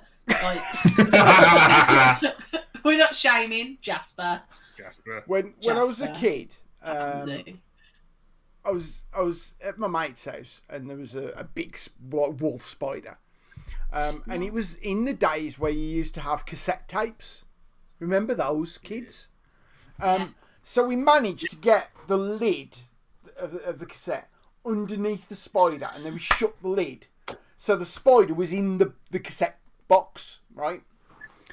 And we're like, brilliant. What we gonna do with it now? Right? Shake it. Yeah, that's fine. Shake it, because you'll kill it. Go on, Mike. Yeah. Dave, I bet that hit's got legs. Mike, apologise. Apologise to the internet. Say sorry, Michael. Say sorry to the internet. It's because I'm in the room where I wanted to be all along. And I'm just excited. He's full of the joyous abandon of spring. I'm just so happy I don't have to worry about microwaves anymore. This is wonderful. What a wonderfully normal sense. That's like what every anti-vaxxer says when they realise the truth. I don't have to worry about microwaves anymore. Your parents are going wild in there now, eating up sausage rolls. Oh, okay. I'm glad that was sort of wild you were chatting about. I mean, come on. Last week we accused my dad of having a porn addiction. It can't get any worse. Yeah, he still doesn't know about that. In fact, I can hear my dad just open and shutting the microwave door just for fun. Look, we can do it now. We've got the microwave back on. You just hear muffled. Ping. Ping. Can you hear the microwave door go close? What are we having next? Again. Warm up some coffee. No!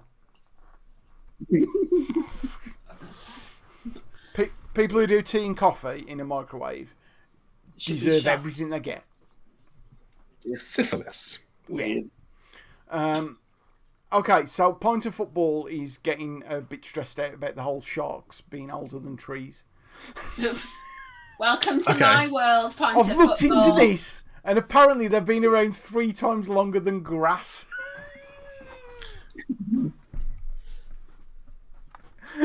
That's a fucking great fact. You know what I mean? That is perfect. Sorry, I'm so spun out by sharks.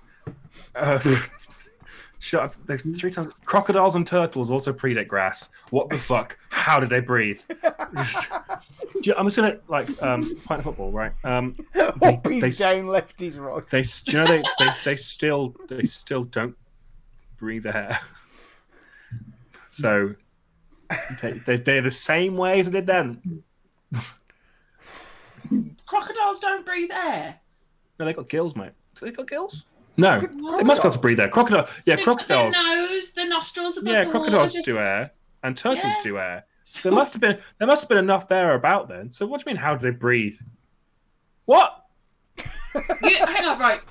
I feel like you've confused yourself. No, because we're just all along for the ride. Pint of Football said, how did they breathe?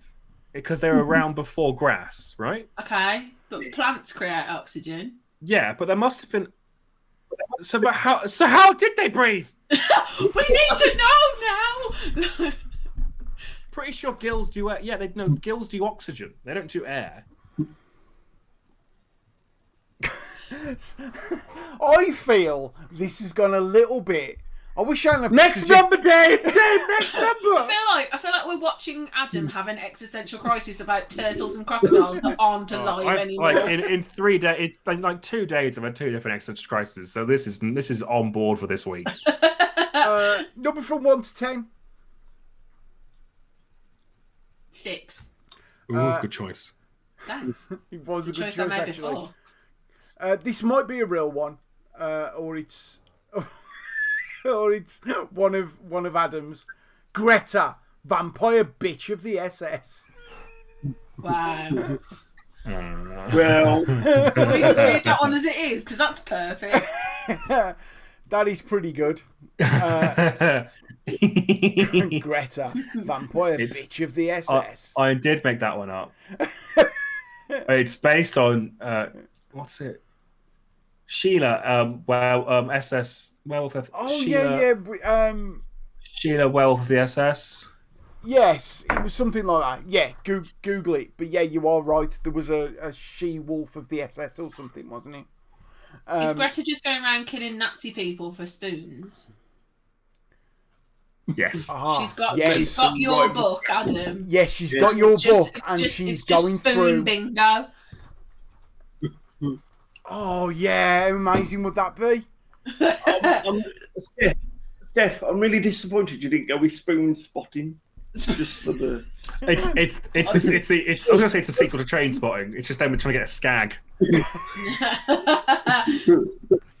When she collects her last spoon, she just disintegrates into the wind. Ilsa She-Wolf of the SS. There we go. falls down the nearest toilet. Like the film. Oh my god! That's an amazing reference for the people who've seen the film. It's hard work. Oh my! Don't do that here. Oh my god! Oh, Mike, you're What's frozen. hilarious? You're doing that and you're frozen. What? No, he's fine. What's hilarious is No, it's because you went like, and you look like Home Alone. what's hilarious is I haven't even seen all the film. I just know that reference because Do you know, like that shot, all the poop and stuff in that was actually chocolate, and apparently that room smelled lovely. Oh. Yeah, it's a nice little fact for Mikey. Just to make him. Oh, have I ruined your conception of that film? Like just. Everyone just felt a little bit calmer then. Yeah, just a nice. Just imagining a room smelling of hot chocolate. No, it's just nice to know Danny Boyle cares about these things. Yeah. Isn't it? Danny Boyle cares about lots of things. This has been a campaign for Danny Boyle presentation. We're nearly done. We're nearly done. It is 9:20. What? Are you saying that because me and Adam have both yawned twice? I'm also. I am absolutely exhausted. Number from 1 to 9. Numero uno. Oh, nice. I thought you said Nuno. Then I was like, what a great thing to just say. Crotch crawl. Oh, it's great. I love it. Well, didn't we veto this one? Oh, did you veto? Okay, then I'll rub that one out. No. You've said it now. It's on the internet. I reckon. Go on, Adam. Crotch crawl. My brains. This is like 8-legged freaks, but smaller. You mean pubic lice? Yeah, well, it's a sequel to Crab. It's the sequel to Crab. Mine was going to go along those lines. Yeah. It's the heroic tale of a single pubic crab and his strive for freedom. Because apparently they're dying out, aren't they? Yeah, because the ladies don't have no fur. I don't know how to say that. There was much better ways. Oh God! I wish Jonty was there to clip that. To quote Greg Davies, because you've waxed the rat. Yes. Amicus of manscaping. Let's not blame it all on the women. Yeah. Not this thing. We'll blame lots of other things just on women, but not this thing. Yeah. Point of football. Brave little pube louse. Oh, could that be sung to the same tune as the mouse that lived in a windmill in Amsterdam? There was a louse. There on the hair. There on the hair. Right there. A little mouse with clogs. No. Stomping gompy. Clompy clomp. It would make crawling significantly harder, hence why he was heroic. Isn't Brave Little Pube Louse the sequel to Brave Little Toaster? Yes. Yeah. No, because we don't tarnish Brave Little Toaster's name. What was the Brave Little Toaster's name? Wasn't it just Brave Toaster Boy? I don't think it was. Toaster Boy. Points of Footballs also says you've not got a Manscaped sponsor, have you? No, we haven't. We are the only people on the internet who have a Manscaped sponsor. Or a fucking VPN. However, if you want to buy Bomber socks on your Casper mattress, you can do. It's a bit about Casper.com. Oh, God. Stories in this program.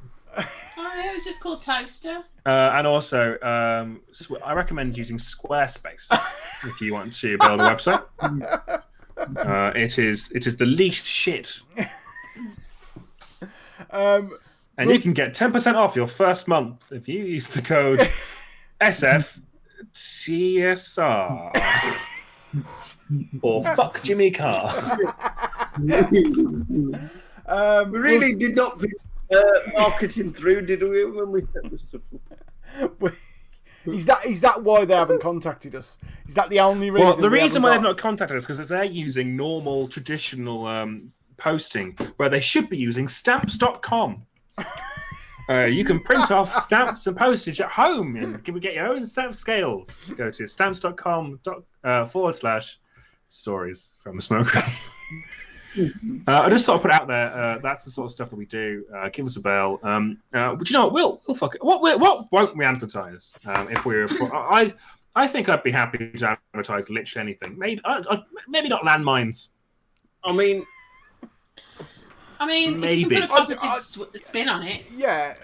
I think landmines and child pornography, although child pornography doesn't really have the advertising budget, does it? I think I can rescue this bit away from what Dave just said. Yeah. Well, I wouldn't. Jesus Christ, Dave.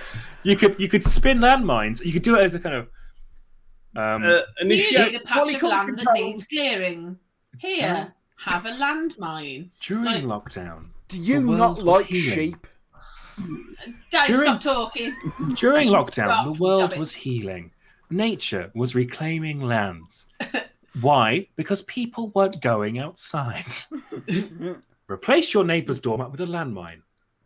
That way, he will remain indoors and nature can heal itself again. Oh, I thought you were going to go down the route of like the beautiful little like countryside, and then like the landmine, like if you don't have a landmine, you're not a man. Like that. Does your neighbour have a dog you don't like?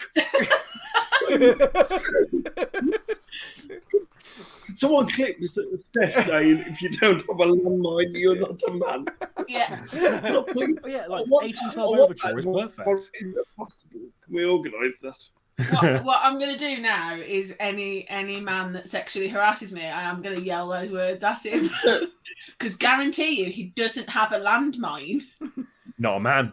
So you're not a man? Not a man, yeah, no. Sure. That's how it works. So I've just destroyed him. You ain't got a landmine. You got a landmine? No, you so you're not a man, so you can't sexually harass me. Although, knowing your look, Steph, you'll pick someone who works in... Yeah, I'll pick the only man in the world who goes, yes, I have. And then I'm fat, so I can't run away. I thought no one would ever ask to see the collection. No! I holiday frequently in Cambodia. Please allow me to show you many, many landmines. We're into a verbal contract now, Stephanie. You cannot back out. If you do, I shall and will sue you. Landmines. So we've gone from we're not going to advertise landmines to spending. I've spent the last 5 minutes talking about landmines. If their sales have gone up, we want a cut. One more then. One more. Number from 1 to 8. Time. A number from 1 to 8. Steph. Rhubarb. I've forgotten about that. Rhubarb. In fact, that could be what the ventriloquist pigeons say. Rhubarb. Rhubarb. Did you just burp on the internet, Dave? No, I went rhubarb. Oh. Take that, the internet I burp on you. 3. 3. Ooh, nice. This was the title of a YouTube video that popped up in my recommended playlist for some unknown reason. Is this going to say a lot about you, Dave? How to get spunk off a cat. Dave's not coming round to my house. I am. No matter how you're spelling it. Yeah. I am allergic to cats. Oops. Oops. Oh, crikey! It's all going wrong at my place. There we go. Right. What did you? Right. Someone has reported that something is happening right now.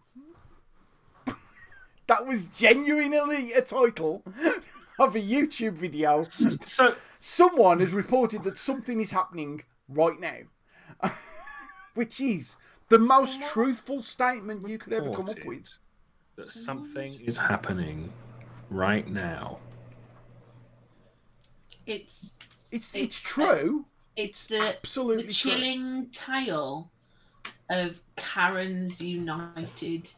Oh, it's it's someone's reported something is happening right now. I'd like to speak to the manager. It's Karens against Karens. So Karens go around reporting Karens as they are reporting racist things. is full. No waitress is safe. It's like Batman, but for Karens. No. I'd like to be manager. Karen.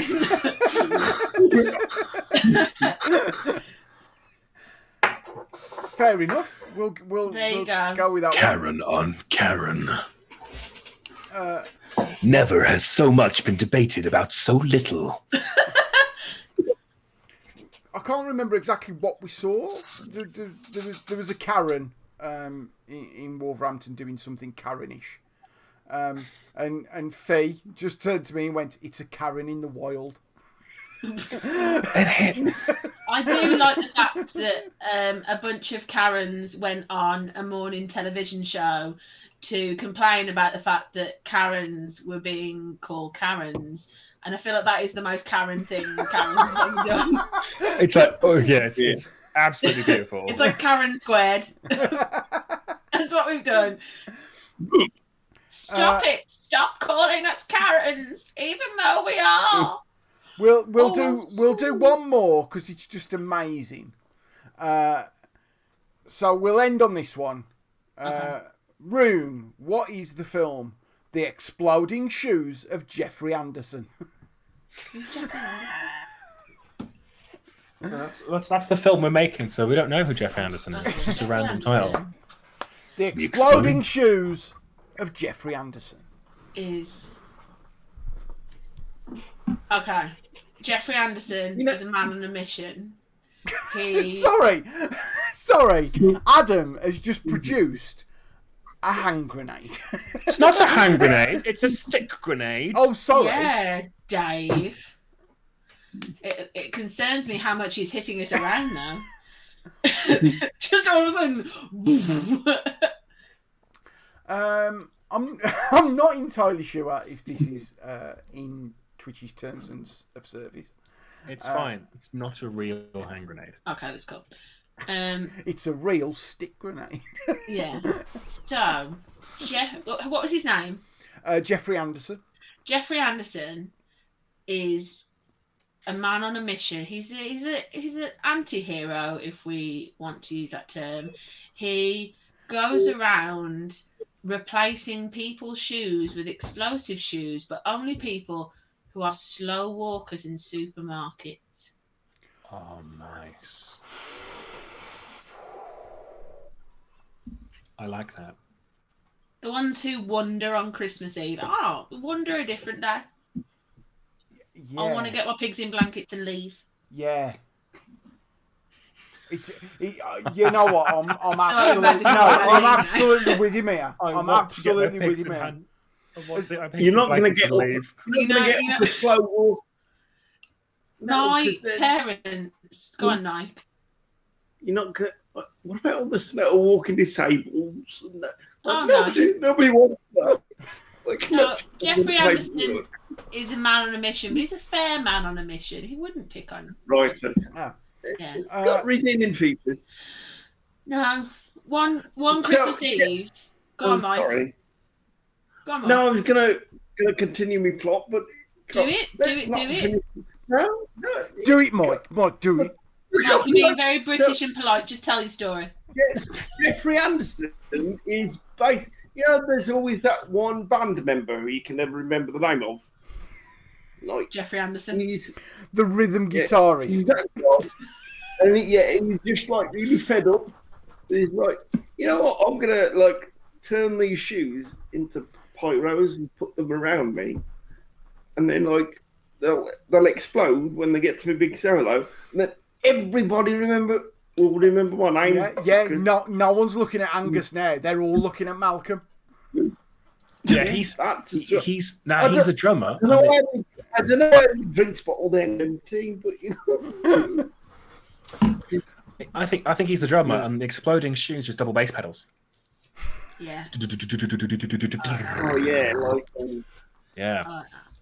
Defo Raving Bob. Thoughts on the NFT authentication? Oh, fuck off.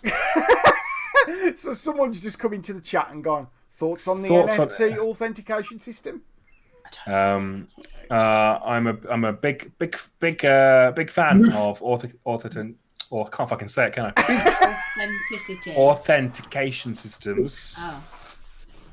Big fan of Luft. Is that NFT stuff the stuff where you buy a picture? Yeah, but that's not an. Yeah, Okay. but that's not an authentication, is it? Really? I mean, it's just it's a ledger basically, isn't it? It's just a kind of. You're a ledger. So someone on my Instagram feed today, you know, where you put a location, they just put your mum's bedroom, and that just made me smile. That's Because you are a child. Because I'm a child. I'm a child. And because your mum is a hoe. Yes. How many of us as Adam accused our parents of being whores? He's never done it to me because he knows Tom would get him. I'm fairly sure I think he has, Steph. I have offended your mum. Because I made a joke about everyone with your mum's name. Oh yeah, you did. I feel like for a while I let the joke happen and I let you really get into the joke and then went my mum's name's Audrey. just to mess with you a little bit. Didn't stop me, did it? Didn't stop me. Hammered it on for quite a while. Yeah, I was going to say, if anything, you ramped it up. Yeah. Yeah, you went, gave me the. Well, now I've got a target. Yeah. Lovely woman. The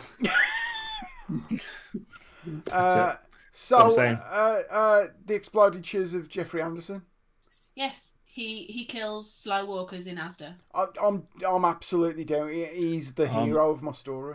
Oh, what I meant to say was one Christmas Eve, because obviously I like to get my pigs in blankets and leave. One Christmas Eve, it was a family tradition to send me to Asda on Christmas Eve to get all the last bits because I was the only one not at work. So, because I was on school holidays, how could pigs in blankets be one of the last things? Because I mean, I don't know. It was always something stupid like part break bread, like which we could have got days before because it's part baked. Yeah. So like my parents would send me up, and one time I was there. There was like, where's the pie cleats? Who's got the pie cleats? You can't have Christmas without Christmas tree shaped crumpet. So like the one year I went up and like it was carnage. It was like they'd outlawed food from tomorrow. Like people were going crazy. Well, there was a mum with a big trolley, and then like she got about 4 kids with her. And every kid had got a trolley, apart from the littlest child who got a basket. And he was like dragging this poor sod was dragging this basket down the aisle.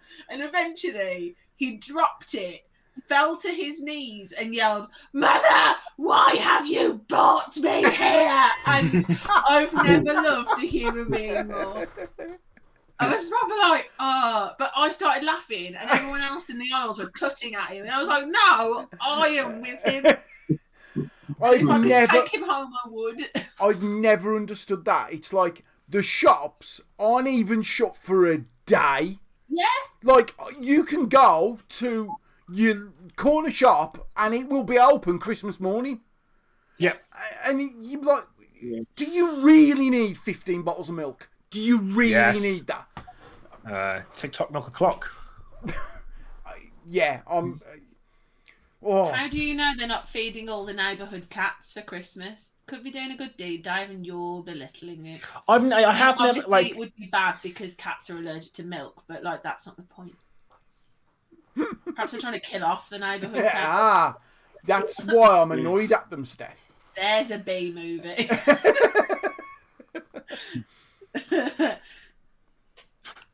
Fella Day is a great film. Sorry? Fella Day is a book and an animated film about a cat moving into a new neighborhood and having to solve cat murders. And my god! It's amazingly dark. I love it. I need to watch that. The book is great. The author's a terrible person, but the book is great. Oh. I got it secondhand. Author? I don't know off the top of my head, but I know that my brother, we were chatting about him, and we were reading through his Wikipedia together, and he went, "Oh no, this man's practically a neo-Nazi." It is a bit bad. There's is it Orson Scott Card who's like just not a very nice person. I hope I'm not libeling him and he sues me. But yeah, I think there's quite a few kind of authors who are just not very nice people. I don't know whether that's just authors in general. Say that again, Mike. Fuck off back to your castle, Joanne. Yes. Fuck off. Yeah, fuck off back to your castle, Joanne. Yeah. Yeah, Joanne. Definitely. On that. So Hannah Platts has just come into the group chat and gone, should have bought my earphones. I could have reported live from Tesco Pharmacy. That would have been a thing. You could have found a slow walker for Jeffrey Anderson. Could have found a slow walker for Jeffrey Anderson. Anderson. I had one coming out of Morrison's dinner time today. I gone in, like you say, I just want to get my ham salad roll and my favourite euphemism. Yeah. And you know, my millionaire shortbread and my carton of coconut water. Living what happened to you? And it took me a good 25 seconds to get out the door because these two people were just slow walking, and it's like, I know John's got a slug and lettuce now, but there's no need for this shit. Like, why is Dave Pitt buying coconut milk? I like coconut milk. Yeah. Okay. Shall I be honest? You've turned on your working class socialist roots. No, I haven't. What would Marx say? Let me explain why I'm buying coconut milk. You know the £3 meal deal at Morrison's? Yes. Yeah. What I've done is, you know that they're also priced individually. Oh, are you being one of these dicks that like go, oh, it's a £3 meal deal, so I'm going to spend £7 and rob Morrison's of £4? Dave, they wouldn't put it in there if they couldn't afford to lose 50p. Also, you then have to have coconut milk. Yeah. You could have had an iron brew, and you chose coconut milk. It's either that or like one of those smoothies, because some of them smoothies are like stupidly expensive, like $3.50 for a smoothie or something. So where was it? Was it Tesco? Morrison's. Tesco. Morrison coconut milk. I'm not seeing if you funded Nestle. Oh, Dave. Was it the Alpro one? No. Alpro coconut milk. All right. Was it the actual one that looked like a coconut? No, it was a carton. This is not what we're here for. This is what we're here for now. It's what we're here for now. What I'll do is... Was it Blue Dragon? That's coconut. That's for... Yeah. Next time... That's for After cooking. all these years, Dave thinks he's been sticking it to the system, but he's actually been sticking it to a company that deprived children of milk. Yeah. Yeah. Go you, Dave. Go you. Search grocery. Slow Dave, everyone. Yeah. We should make this National Dave Day. Points of football has gone, but he has just pointed out H.P. Lovecraft was a massive racist. Yep. And he's put like even for the time, racist AF, which is an abbreviation for as fuck.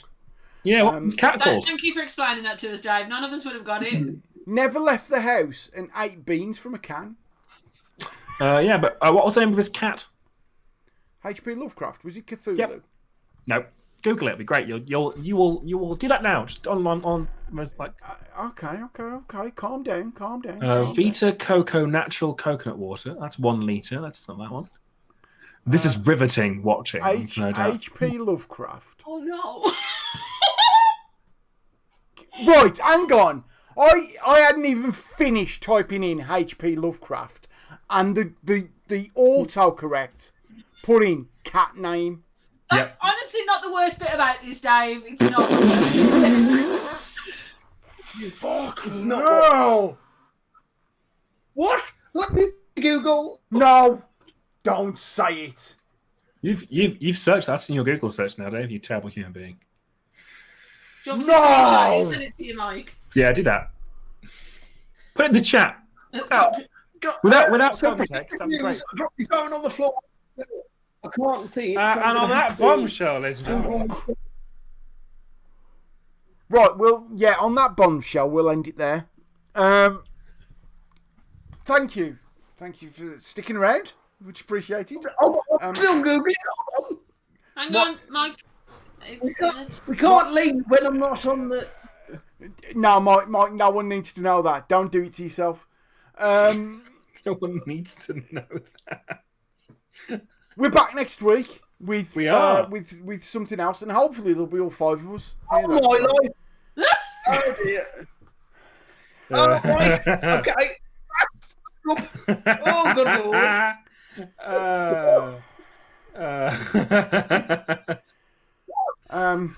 This has been. Do you know what? I've known that for a while. My brother did like a review of all Lovecraft's books, and it's like his racism is in all of his stories. But watching that go through 3 different people at different times was beautiful. That's made me really sad. Oh dear me, it's totally thrown me. The annoying thing is, you know that if he was living in the modern day, he'd be a Conservative MP. Anyway, everyone say goodbye to the stream.